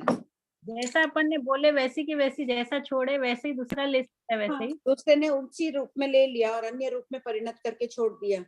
जैसे नहीं तो आपने कहा कि वो बहुत अच्छा है, उसी भाषा वर्गणा के पुद्गल को मैंने ले लिया, हो सकता है मैं भी वही शब्द बोल दूं कि बहुत अच्छा है वह, और दूसरे शब्द भी परिणत कर लूं, तो केवली भगवान को सभी पता है कि वो भाषा वर्गणा के पुद्गल अनंत काल पहले, जब वो असंख्यात काल तक भाषा वर्गणा रूप में थे, उसके बाद वो मन के बन गए, औदारिक के बन गए, कुछ भी बन गए, तो भी अनंत काल पहले वो भाषा किस रूप में बोली गई थी वो जानते हैं। कितना अद्भुत सामर्थ्य है ज्ञान का, देखो। हाँ, तो मतलब जैसे जो मैं बहुत अच्छी हूँ ऐसा बोल के जो वर्गणा पुद्गल छोड़े और वैसा ग्रहण करके उसको अन्य रूप में अपन अंदर परिवर्तित भी कर सकते हैं, ऐसा? हाँ, अच्छा, ठीक है। भाभी जी, जो भाषा वर्गणा के पुद्गल छोड़े हुए हैं पूरे लोक में, वो क्या अनंत काल, असंख्यात काल या अनंत काल तक रहेंगे? अनंत काल। असंख्य पुद्गल तो हमेशा ही अनंत काल तक शाश्वत है, पुद्गल पुद्गल रूप में ही रहेंगे। भाषा वर्गणा रूप में वो असंख्यात काल तक ही रहेंगे, उसके बाद वो अन्य वर्गणा रूप परिणत हो जाएंगे, चाहे औदारिक वर्गणा, वेक्रिय, कुछ भी परिणत हो जाए। तो फिर वो पुद्गल कोई भी उनके छोड़े हुए पुद्गल एज इट इज, जो शब्द अपने बोलते हैं कि उनके उनका क्या हुआ, जो भी भाषा वर्गणा के पुद्गलों को दूसरा ग्रहण किया, सेम जैसे भगवान महावीर का जो भी उन्होंने उद्बोधन दिया, तो वो क्या सब जगह बिखरे हुए हैं वो पुद्गल? हाँ, अगर परिणत नहीं हुए तो जगन्य तो एक समय बाद भी परिणत हो सकते हैं, नहीं तो उत्तर असंख्यात काल तक उसी रूप में रह सकते हैं। किसी ने ग्रहण भी नहीं किया तो वो एज इट इज ही पड़े हैं, उन तरंगों को ठीक किया जा सकता है। जो ज्ञानी हैं, जो विपुल अवधि ज्ञानी हो गए, तो वो तो फिर उनको देख सकते हैं। हाँ, बिल्कुल देख सकते हैं। आगे आएगा ना प्रश्न। तो फिर वो हूबहू उन वर्गणाओं को ग्रहण करके फिर एज इट इज ऐसे लिख के फिर वो अपने पास, वो भी तो धरोहर रह सकती है एज इट इज। अपने बोलते हैं लुप्त हो गए, वहां लिपिबद्ध करने की वो है नहीं परंपरा। वो जो प्रश्न पूछते हैं उनको उत्तर मिल जाता है। जैसे मैं अगर कोई मिट्टी फेंकती हूँ, समझ लो मिट्टी में लिख रही हूँ कुछ भी नाम, तुम्हारा नाम क्या है, ये मैंने लिखा, तुमने देख लिया उस मिट्टी को। मिट्टी को देखने का सामर्थ्य है, भाषा वर्गना मिट्टी तो है, एक प्रकार के पुद्गल है, देख लिया बस। उनको जो तुम्हारे पास बैठे हैं राजू भाई, उनको कोई प्रयोजन ही नहीं है इससे, क्या उन्होंने देखा ही नहीं उसको कि ये क्या लिखा हुआ है। जिसको जो प्रयोजन है उत्तर मिल गया, हटा दो। नहीं, मैं पूछ रही हूँ भाभी जी, इससे कितना, जैसे अपने बोलते हैं ना वो लुप्त हो गया, जैसे दृष्टिवाद लुप्त हो गया, तो जिन्होंने भगवान महावीर ने जो भाषा वर्गणा के पुद्गलों के द्वारा जो उद्बोधन दिया, गौतम स्वामी ने जो पूछा, तो वो तो पूरे लोक में फैले हुए हैं। अगर चेंज नहीं हुए कुछ, तो लिखता कौन अभी नहीं, महाविधि में सामर्थ्य है कि उन भाषा वर्गणा के पुद्गलों को देखकर लिख लो। अगर कदाचित है भी भगवान महावीर की वाणी निकली हुई, तो किसमें सामर्थ्य है देखकर लिखने का? अभी वो ज्ञान नहीं है ना, मनोवर्गणा लब्धि, भाषा वर्गणा को देखने का सामर्थ्य नहीं है अभी किसी में, पंचम काल के कारण। यहाँ नहीं है, महाविद्य क्षेत्र में तो है, वहाँ देख लेते हैं जिनको देखना हो। नहीं, मेरा प्रश्न है कि लिपिबद्ध किए हुए हो तो दूसरों को फिर इतने जो ज्ञानी हैं वो देख पा रहे हैं, तो उनको लिपिबद्ध महाविद्य क्षेत्र में दृष्टिवाद है क्या? हाँ, सदैव रहता है। हाँ, वो तो है ही। हाँ हाँ, ठीक ठीक। अच्छा, यहाँ नहीं है, यहाँ की अपेक्षा से वो ठीक है। अब बात ठीक है। मिल गया, उत्तर मिल गया। हाँ हाँ ठीक। हाँ, और किसका प्रश्न है, बोलो। दीदी प्रणाम, गुलाब बात कर रही हूँ। हाँ बोलिए। ये भाषा वर्गना के पुद्गल को जब आप बता रहे हैं तो ये इसका मतलब है कि जो अपने बोलते हैं वो वापस लग जाता है, जो बोलते हैं वो इसी के लिए क्या कि पुद्गल बिखरे हुए रहते हैं, लग जाते हैं मतलब जैसे बोलते हैं ना कि अपनी बोली भी बात लग जाती है किसी को।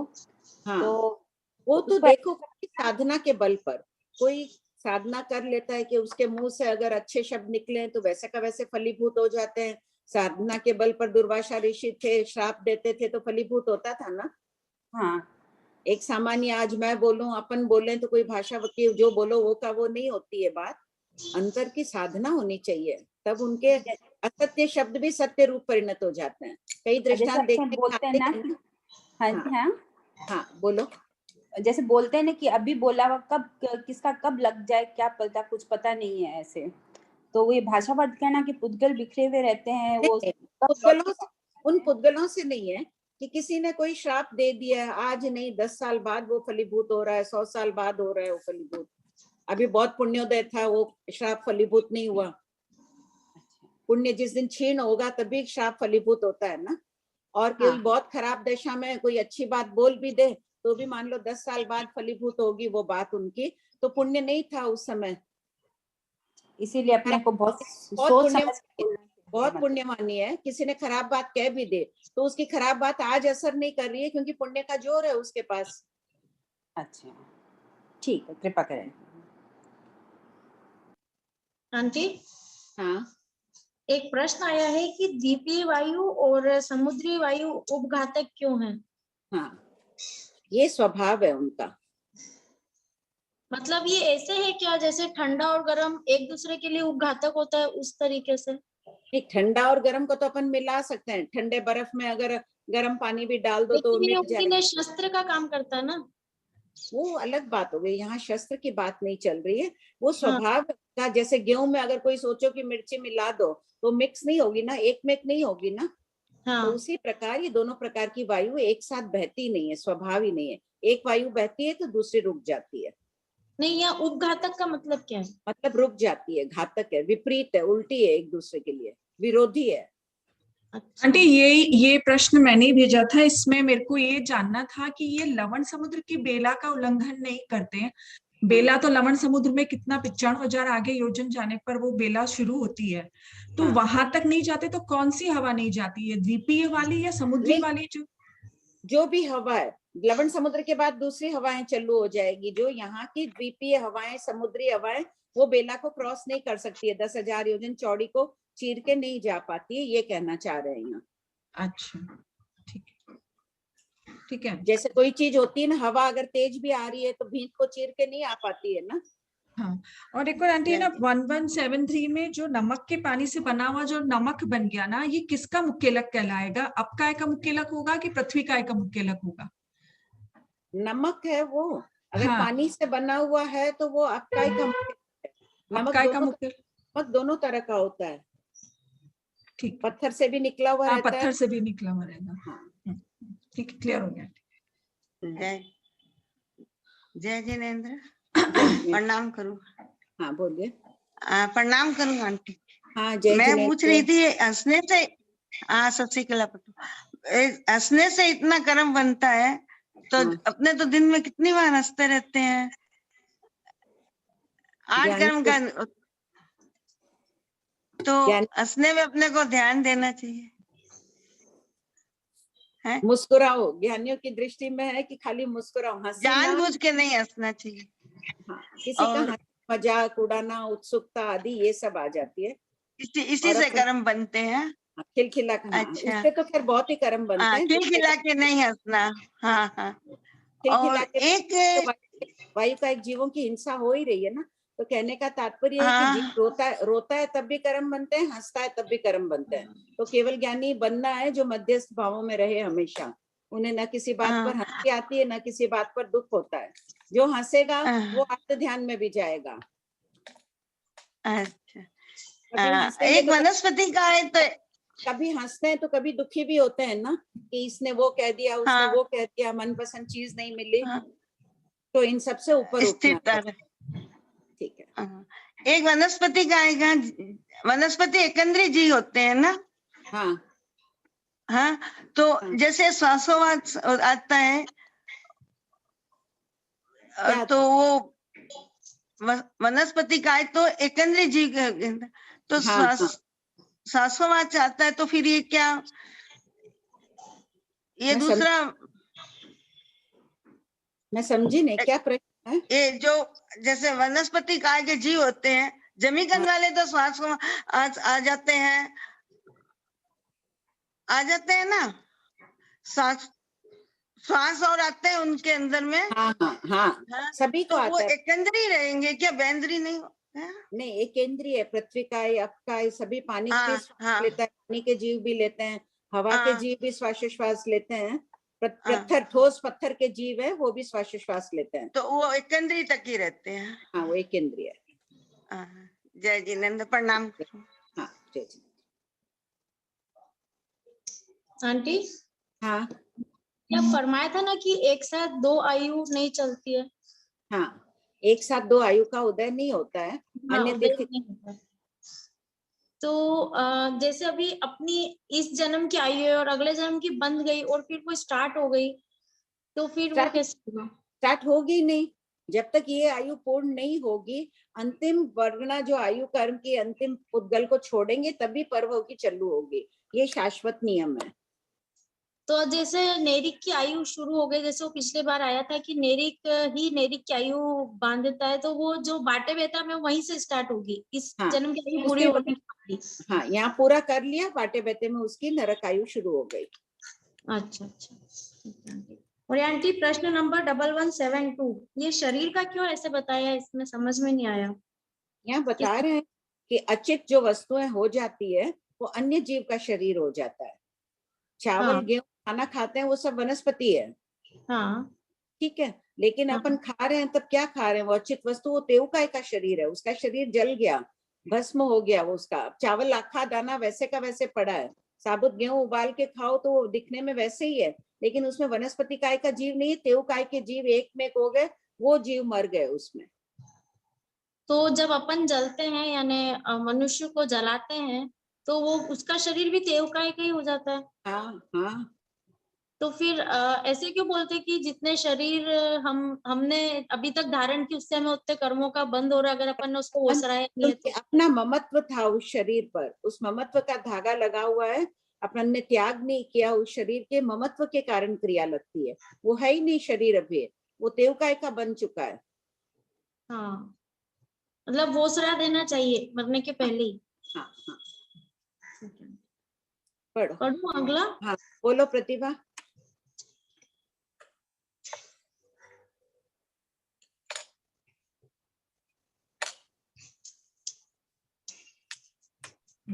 हाँ, प्रणाम भाभी जी।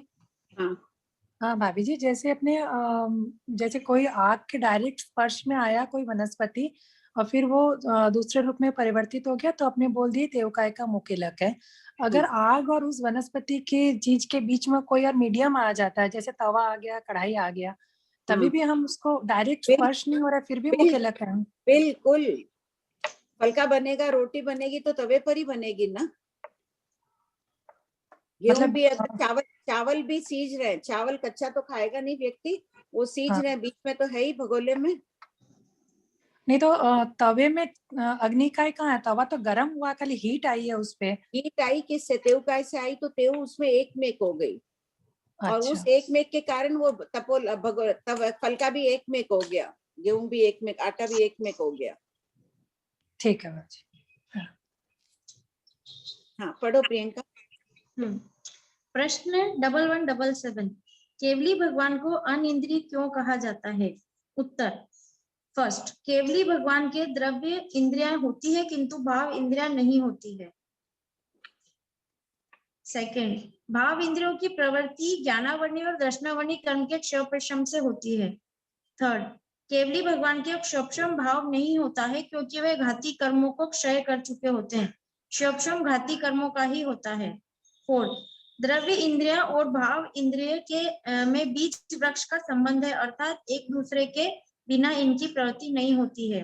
इसलिए भाव इंद्रिय के अभाव में केवली भगवान को अनिंद्रिय कहा जाता है।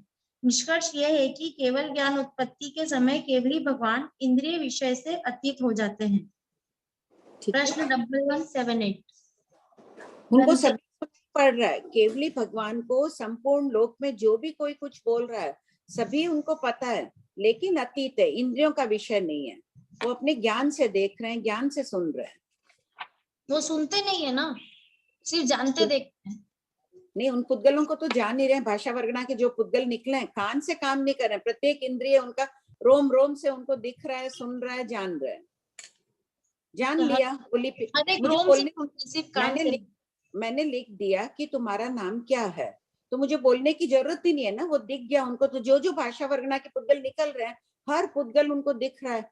लोक के सभी पुद्गल, सभी जीव, अनंत निगोद के जीव, अनंत सिद्ध भगवान, सभी उनको अपने ज्ञान में दिख रहे हैं। कौन क्या कर रहा है दिख रहा है। प्रश्न 1178 भंते, केवली भगवान सभी प्रकार के शब्दों को जानते हैं, देखते हैं, इसका क्या कारण है? उत्तर, गौतम, केवली भगवान के अनंत ज्ञान और अनंत दर्शन होता है। केवली भगवान के ज्ञान और दर्शन पर किसी प्रकार का आवरण नहीं होता है, इसलिए वे छहों दिशाओं में रहे हुए सीमित और अमित, असीम, संख्यात, असंख्यात और अनंत सभी पदार्थों को तथा उनकी त्रैकालिक पर्यायों को जानते देखते हैं। प्रश्न 1179 छह दिशाओं में रहे मित, सीमित, सीमित और असीमित क्या है केवलियों के लिए? धर्मास्तिकाय आदि के प्रदेश सीमित है, असंख्याती है ना। धर्मास्तिकाय, अधर्मास्तिकाय सीमित है, प्रत्येक शरीरी जीव सीमित है, निगोद के जीव असीमित है, अनंत है वो असीमित है, आकाशास्तिकाय के प्रदेश असीमित है। तो वो सभी को जानते हैं और सभी की त्रैकालिक पर्यायों को जानते हैं। प्रश्न 1179 भंते, क्या छद्मस्त मनुष्य की तरह केवली मनुष्य भगवान भी हंसते और उत्सुक होते हैं? उत्तर, गौतम, केवली मनुष्य भगवान न हंसते हैं न उत्सुक होते हैं, क्योंकि हंसी व उत्सुकता चारित्र मोहनी कर्म के उदय से होती है। केवली भगवान के तो चारित्र मोहनी कर्म नष्ट हो चुका होता है, इसलिए वह न तो हंसते हैं और न ही उतावले होते हैं। सदा सुख के सागर में रमण करते रहते हैं। जो हंसेगा वो कभी दुखी भी होगा, तो उनके कुछ है ही नहीं। प्रश्न 1180 भंते, हंसता हुआ अथवा उत्सुक होता हुआ जीव कितने प्रकार के कर्म बांधता है? उत्तर, गौतम, 7 अथवा 8 प्रकार के कर्मों को बांधता है। 24 ही दंडक के जीवों में इसी प्रकार कहना चाहिए। नेरिकों के लिए क्या कहते हैं? सदैव दुखी रहते हैं, घोर दुखों में जीवन जीते हैं, फिर भी भगवान कह रहे हैं वो भी हंसते हैं। क्यों हंसते हैं? नेरिक होते हैं, दूसरा जीव पीड़ित होता है उसको देखकर हंसते हैं, दूसरे को दुखी देखकर हंसते हैं। जो मिथ्या दृष्टि जीव होते हैं, सम्यक दृष्टि की बात अलग है, विलक्षण होते हैं, तीर्थंकरों की आत्मा आदि के विषय में नहीं कह रही हूँ, तो वो हंसते हैं। प्रश्न 1181 तो ये अपने को देखो, शब्द चित्र क्या बता रहा है कि नरक गति में भी जीव हंसते हैं। एक इंद्रिय, बेइंद्रिय, पानी के जीव आदि हैं, वो भी हंसते हैं, वो भी दुखी होते हैं, हंसते हैं, उत्सुक होते हैं। खाली अपन ही हंसते नहीं है, देवता ही हंसते नहीं है, तिर्यंश भी हंसते हैं। तिर्यंश भी कदाचित कोई हंसते हुए दिख जाए, किसी को जानवरों की हंसी रोना समझ में आता है तो नेरिक भी हंसते हैं। एक इंद्रिय, बेइंद्रिय, विकलेंद्रिय, कीड़े मकोड़े आदि सभी हंसते हैं। प्रश्न 1181 शंका होती है कि हंसने की बात है। अब विकलेंद्रिय और एक इंद्रिय असंगीय किस बात पर? अपने तो मन है तो एक दूसरे की कोई बात पर हंस देते हैं, वो है तो इनके पूर्व भव के संस्कार रहते हैं, उस कारण से भी हंस लेते हैं। हाँ पढ़ो। शंका होती है कि हंसने आदि का पाठ सभी संसारी जीवों के विषय में कहा गया है, वह एकेंद्रिय आदि जीवों में कैसे घटित हो सकता है? उत्तर, यद्यपि एकेंद्रिय आदि की हंसी दृष्टिगोचर नहीं होती है, तथापि प्रस्तुत आगम श्रीमद् भगवती सूत्र ही प्रमाण है कि 24 दंडक में हास्य आदि होते हैं, एवं छठे कर्म ग्रंथ में भी एकेंद्रिय आदि में हास्य मोहनी कर्म का उदय बताया है। प्रश्न 1182 क्या छद्मस्त मनुष्य की तरह केवली मनुष्य भगवान भी निंद्रा और प्रचला, गहरी निंद्रा लेते हैं? निंद्रा और प्रचला का उदय 24 दंडक में होता है। उत्तर, फर्स्ट, निंद्रा और प्रचला दर्शनावर्णी कर्म के उदय से होती है। सेकंड, केवली भगवान के दर्शनावरणी कर्म का सर्वथा क्षय रहता है, इसलिए केवली भगवान निद्रा और प्रचला नहीं लेते हैं। प्रश्न 1183, निद्रा प्रचला आदि किस अर्थ में प्रयुक्त हैं? उत्तर, जिसमें चैतन्य की अस्पष्टता हो उसे निद्रा कहते हैं। अर्थात निद्रा के उदय में जीव 5 इंद्रियों और मन के विषय को ग्रहण करने में असमर्थ होता है। शेष निद्राओं को उत्तरोत्तर गाढ़, गाढ़तर, गाढ़तम की अपेक्षा समझना चाहिए। 5 निद्राओं का क्रम इस प्रकार है: निद्रा, प्रचला, निद्रा निद्रा, प्रचला प्रचला, तीनदी निद्रा। प्रश्न 1184, तीनदी निद्रा का वर्णन कीजिए। उत्तर, दिन में चिंतित आकांक्षा का निद्रा में एकत्रीकरण त्यान पिंडीभूत हो जाए उसे तीनदी निद्रा कहते हैं। अत्यंत संकलिष्ट कर्म परमाणुओं के वेदन से आने वाली निद्रा तीनदी निद्रा है। इस महानिद्रा में जीव अनेक गुणित शक्ति वाला होकर प्रायः दिन में सोचे हुए असाधारण कार्य को रात्रि में निद्रावस्था में कर लेता है। यदि प्रथम सहनन वाले के इसका उदय हो तो उसमें वासुदेव की आधी शक्ति उत्पन्न हो जाती है। यह कथन उत्कृष्टता की अपेक्षा से है, क्योंकि एकेंद्रिय आदि के भी तीनदी निद्रा का उदय होता है, किंतु उनमें शारीरिक शक्ति में वृद्धि न जानकर मात्र चैतन्य की गाढ़तम सुसुप्तता जानना चाहिए। इस निद्रा का बंध पहले और दूसरे जीव स्थान में होता है तथा इसका उदय छठे जीव स्थान तक रहता है। शक्रदूत हरिण गमेशी देव शतक 5 उद्देशक 4 पूर्वापर संबंध। छद्मस्त और केवली भगवान के वर्णन के पश्चात केवली भगवान महावीर स्वामी के गर्भ संहरण का उदाहरण दिया जा रहा है। प्रश्न 1185, एक स्त्री का गर्भ संहरण कर दूसरी स्त्री के गर्भ में स्थापित करने वाले हरिण गमेशी देव को शक्रदूत क्यों कहा गया है? उत्तर, हरि मीन्स इंद्र प्लस नेगम आदेश प्लस ऐशी इच्छा वाला। हरिण गमेशी देव शकेंद्र जी की आज्ञा मानने वाले हैं, इसलिए उन्हें शक्रदूत कहा गया है। वे उनकी पैदल सेना के अधिपति हैं। प्रश्न 1186, हरिण गमेशी देव गर्भ का संहरण किस प्रकार करते हैं? उत्तर, हरिण गमेशी देव अपने हाथ द्वारा गर्भ स्पर्श करके उस गर्भ को कुछ भी पीड़ा न पहुंचाते हुए एक स्त्री की योनि से बाहर निकालकर दूसरी स्त्री के गर्भाशय में रख देते हैं। प्रश्न 1187, शक्रदूत हरिण गमेशी देव स्त्री के गर्भ को नखाग्र द्वारा या रोम छिद्र द्वारा गर्भाशय में रखने में या गर्भाशय से निकालने में समर्थ हैं? उत्तर, हरिण गमेशी देव ऐसा करने में समर्थ है। ऐसा करते हुए वे उस गर्भ को किंचित मात्र भी पीड़ा नहीं पहुंचाते हैं। देव सामर्थ्य विचित्र होता है। इस बात को दर्शाने के लिए यह बताया गया है कि देव गर्भ को पीड़ा पहुंचाए बिना भी उसे सूक्ष्म सूक्ष्म टुकड़े करके नख के अग्रभाग द्वारा या रोम छिद्रों द्वारा उस गर्भ को बाहर निकाल सकता है और वापस गर्भाशय में रख भी सकता है। देवों की शक्ति ऐसी आश्चर्यकारी व अद्भुत है कि उन सूक्ष्म टुकड़ों को जोड़कर पूर्ववत शरीर बना दे, किंतु गर्भस्थ जीव को नाम मात्र की भी पीड़ा न हो। यहाँ देवों की कार्य कुशलता बताई है, कार्य करने की क्षमता की 3 प्रकार से बताई है कि हरिण गमेशी मात्र गर्भ को ऐसे हाथ से स्पर्श करेगा वो बाहर आ जाएगा। दूसरा बताया कि टुकड़े टुकड़े करके भी निकाल सकता है, और तीसरा है कि नख का अग्रभाग, खाली अग्रभाग ऐसे टच करेगा उसको और उसको बाहर ले लेगा, और रोम के जो छिद्र होते हैं उसमें से भी बाहर निकाल सकता है, ऐसे ही निकाल लो। कितने अपने कार्य में कुशल होते हैं ये। हमें अपने जीवन में अब किस कार्य में कुशल रहना है? अपन सब यहाँ जितने दिख रहे हैं, प्राय स्कूल की पढ़ाई वढ़ाई सब हो गई, बड़े हो गए, अब निर्जरा में कुशल बनना है, कर्म निर्जरा में। हाँ, पढ़ो। प्रश्न 1188, हरिण गमेशी देव द्वारा गर्भाहरण का वृत्तांत कौन से शास्त्र में है? उत्तर, भगवान महावीर जब देवानंदा ब्राह्मणी की कुक्षी में थे तब शकेंद्र जी की आज्ञा से हरिण गमेशी देव ने गर्भ का सहरण करके माता त्रिशला की कुक्षी में स्थापित किया था। श्रीमद् भगवती सूत्र शतक 9 उद्देशक 33 आचारांक भावना चूलिका में तथा कल्प सूत्र में इसका उल्लेख है।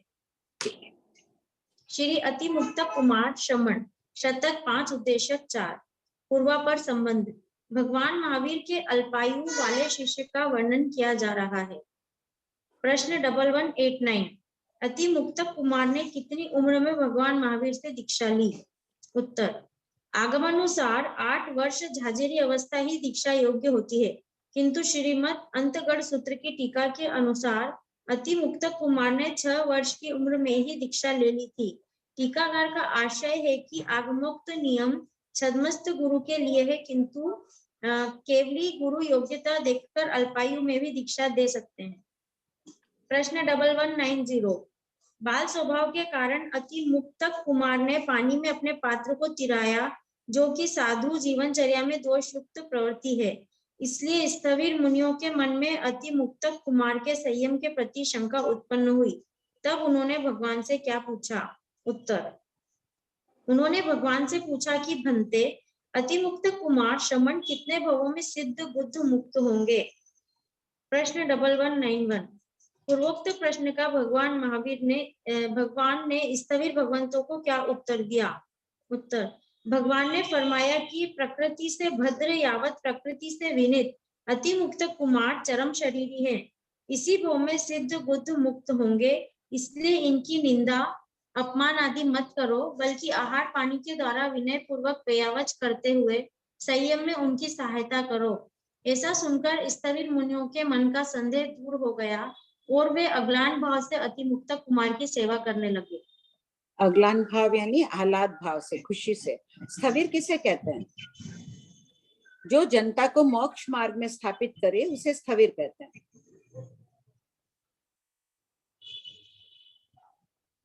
है कोई साधुओं के अलावा अन्य कोई जो मोक्ष मार्ग में स्थापित कर सकता है?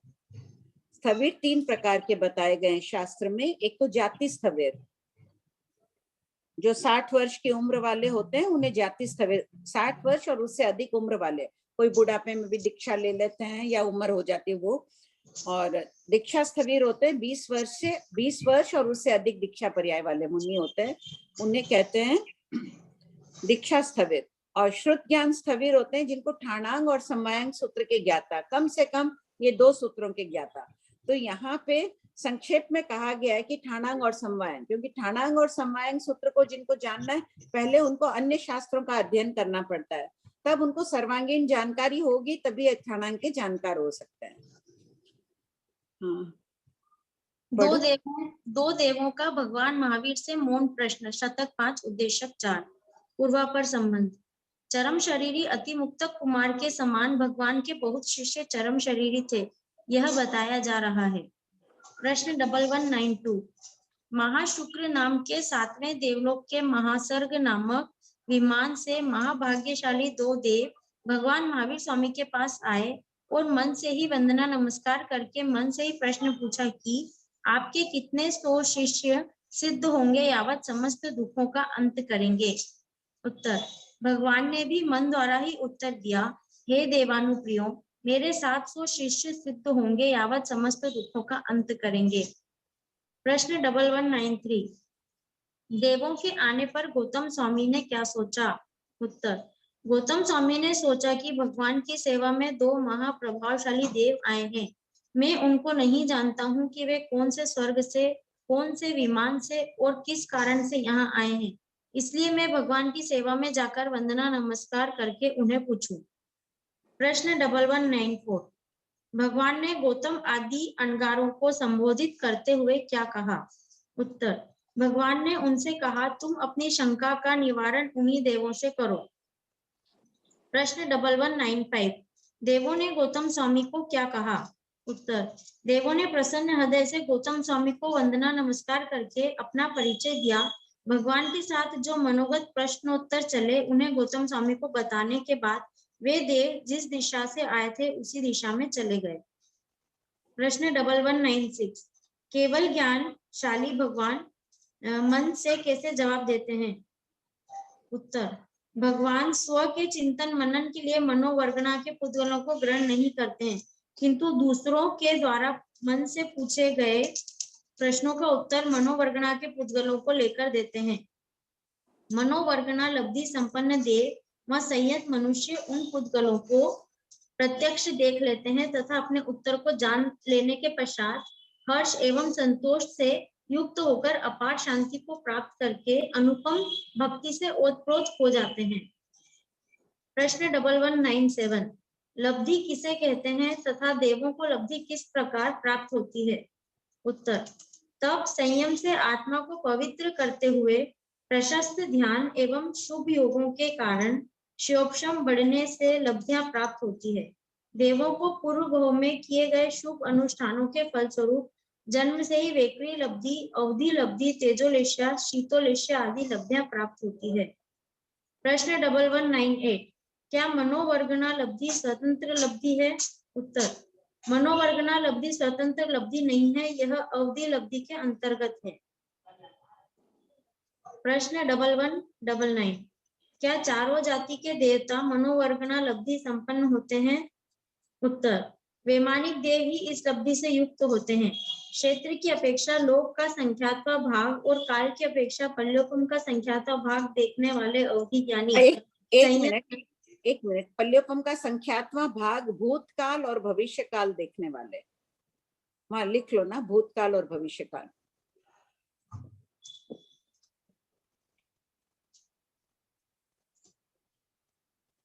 जिनको अवधि ज्ञान होता है वो भूत और भविष्य अवश्य देखते हैं। तो लोक का संख्यात्मा भाग यानी 14 रज्जु का लोक है, इसका बहुत बड़ा हिस्सा जो देखेगा क्षेत्र की अपेक्षा, तो काल भी वो देखेगा, असंख्यात काल देखेगा। पल्योपम का असंख्यात्मा भाग में असंख्यात काल समझना चाहिए। अतीत की जो भी चीज, मान लो कि कोई अवधि ज्ञानी अभी इस किसी वस्तु को, इस पेपर को देख रहे हैं कोई, तो इसकी भूतकाल में ये किस रूप में था, अगले भविष्य काल में ये किस रूप में रहेगा, वो भी उन पर्यायों को जानते हैं। ऐसे अवधि ज्ञानी को ही मनोवर्गना लब्धि होती है, उन्हीं में सामर्थ्य होता है चतुस्पर्शी मनोवर्गना लब्धि द्रव्यों को देखने का। जैसे पहले देवलोक के देवता कितना देख सकते हैं, रत्न प्रभा पृथ्वी तक देख सकते हैं। पहला देवलोक समभूमि से 1.5 रज्जु ऊंचा है, तो 14 रज्जु में 1.5 रज्जु तो संख्यात्मक भाग हो ही गया ना, तो वो देख सकते हैं। मनोवर्गना लब्धि, मनोवर्गना के पुद्गलों को देखने का उनमें सामर्थ्य है। तो आंटी ये भूतकाल और भविष्य काल का असंख्यात्मक भाग देखने में सामर्थ्य है? असंख्यात्मक भाग नहीं, पल्योपम का संख्यात्मक भाग यानी असंख्यात वर्ष देखने का सामर्थ्य है उनमें। अच्छा, असंख्यात। पल्योपम के असंख्यात में भाग में ही, और संख्यात्मक भाग तो और बड़ा हो गया ना, बड़ा असंख्यात वर्ष देख सकते हैं, बहुत बड़े असंख्यात की राशि है। हाँ, दो प्रश्न पढ़ लो, फिर हैंड रेस का बोल देती हूँ। हाँ, पल्योपम का संख्यात्मक भाग देखने वाले अवधि ज्ञानी संयत मनुष्य और वैमानिक देव को ही मनोवर्गना लब्धि होती है, जिसके फलस्वरूप वे अपने अवधि क्षेत्र में रहे हुए संगीन पंचेंद्रिय के मनोगत भावों को जानते हैं। प्रश्न 1200, भवनपति देव मनोवर्गना लब्धि संपन्न क्यों नहीं होते हैं?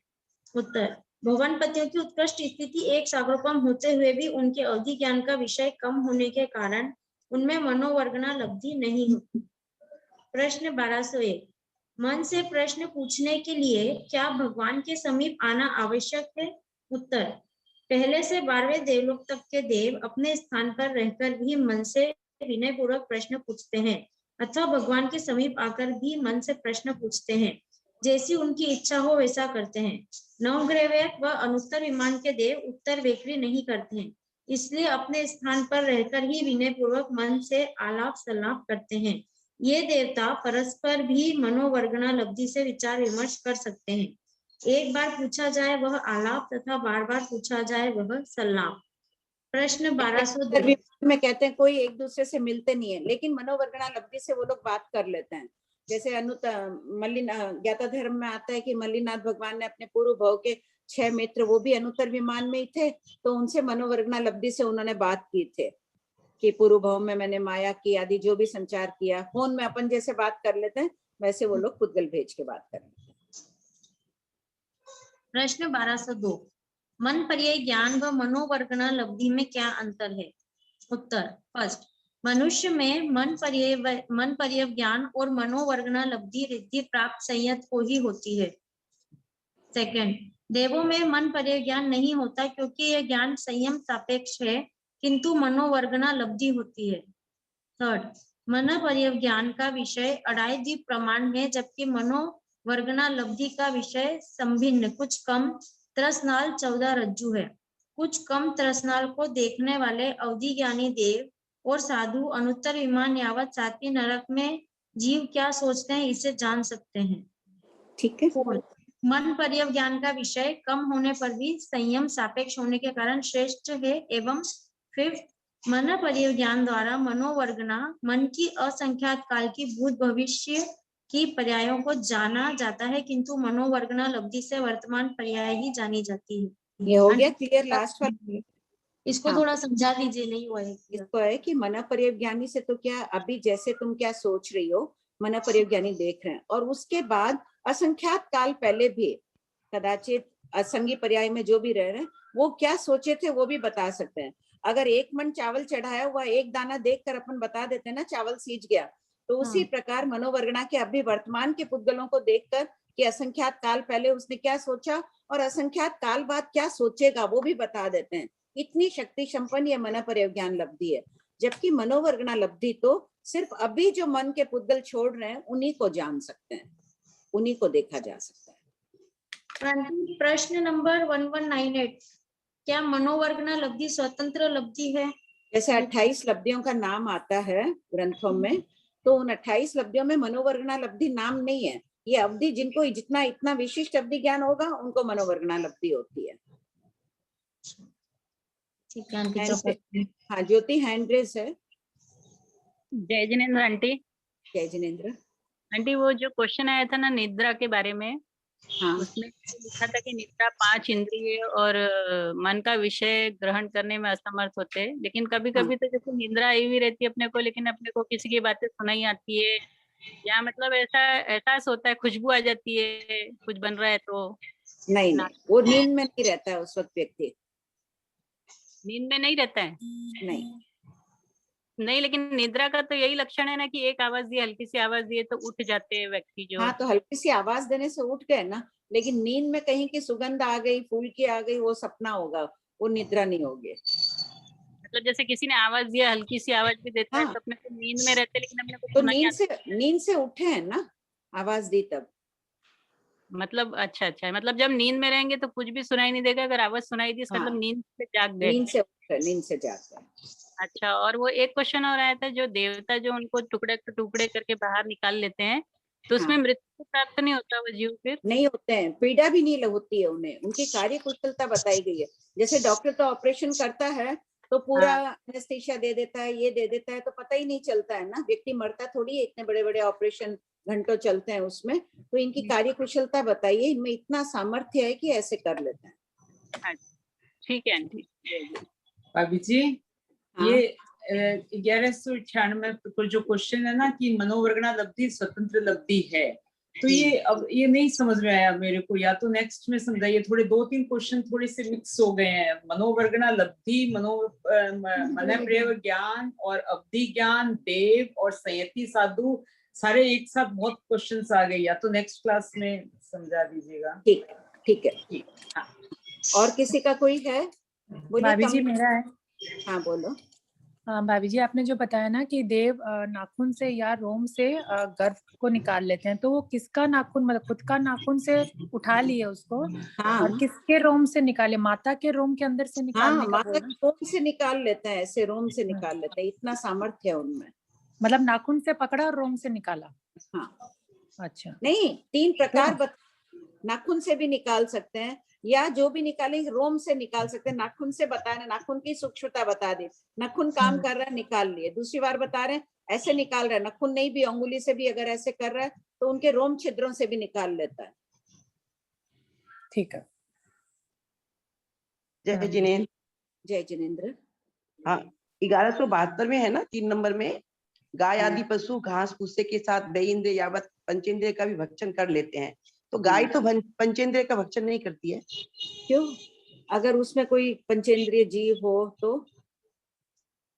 ऐसा होता है? हाँ, कोई खाने में पड़ा हो पंचेंद्रिय, सन्नी तिरिंज पंचेंद्रिय इतने छोटे रहते हैं, वैसे ही ले ले खा ले तो। और और उसका गोबर को एकेंद्रिय से पंचेंद्रिय तक का शरीर कहा जाता है। हाँ। अच्छा, ऐसा होता हो सकता है क्या? हाँ हाँ बिल्कुल होता ही है। गाय खाती है, पंचेंद्रिय की अवगाना कितनी है? तिर्यंच पंचेंद्रिय की अंगुल का असंख्यात्मा भाग है। तो अगर घास और के ऊपर वो पंचेंद्रिय जीव पड़े हो, खा लियो, उसमें इतना, अगर कोई थोड़ा बड़ा भी कोई कीड़ा भी पड़ा हो, जानवर भी पड़ा हो, तो उसमें इतनी क्षमता थोड़ी है, इतना समझती थोड़ी गाय की इसको अलग कर दो। ठीक है, सम्यक दृष्टि गाय भी होती है, वो नहीं खाती होगी, अगर देख लेती है ऐसे तो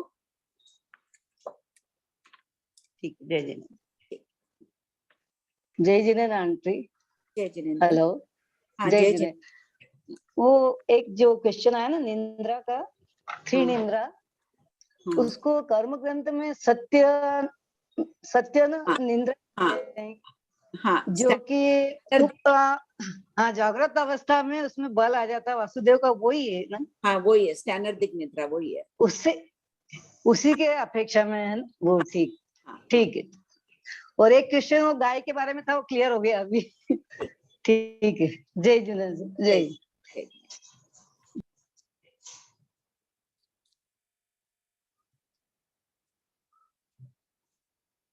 हो गया सबका समाधान?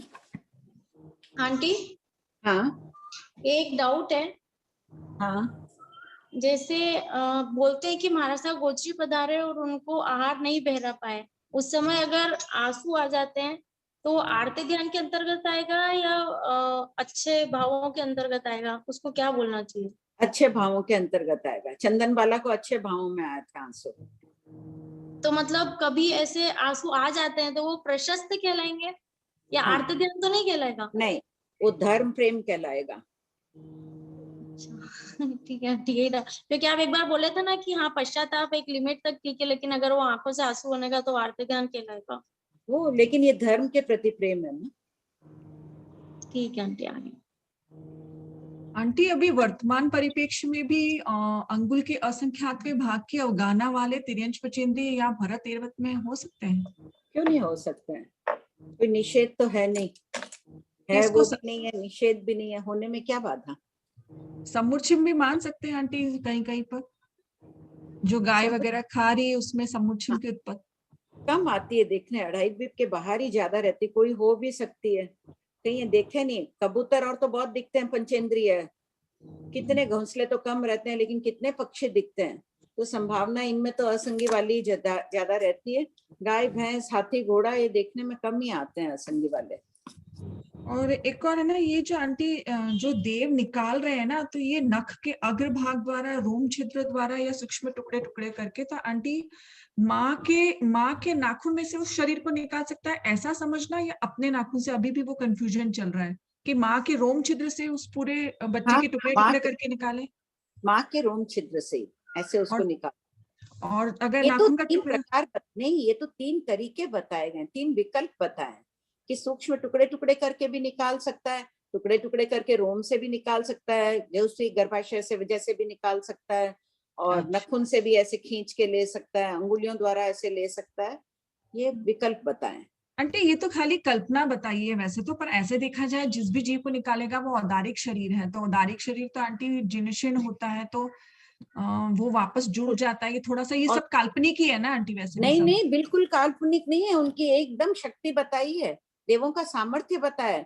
यहाँ पे डॉक्टर नहीं कर देते हैं क्या ऑपरेशन, इतने काट छांट देते हैं, इतने चीरे लगा देते हैं, वापस सिलाई कर देते हैं ना, कितनी कार्यकुशलता से जोड़ देते हैं ना औदारिक शरीर है तो भी। रोम छिद्र तो इतना छोटा था, उससे निकालेंगे तो कितने छोटे टुकड़े होंगे। तो क्या हुआ, डॉक्टर इतना बड़ा चीरा अगर किसी का कट जाता है तो उसको भी जोड़ देते हैं ना। हाँ। तो डॉक्टरों में जोड़ के सिलाई दिखाने का सामर्थ्य, वो सिलाई भी नहीं दिखाते हैं, ऐसे कर लेते हैं। यानी दशांग पत्र के उसमें नहीं आता, आंखों की पलकों पर 32 प्रकार के नाटक।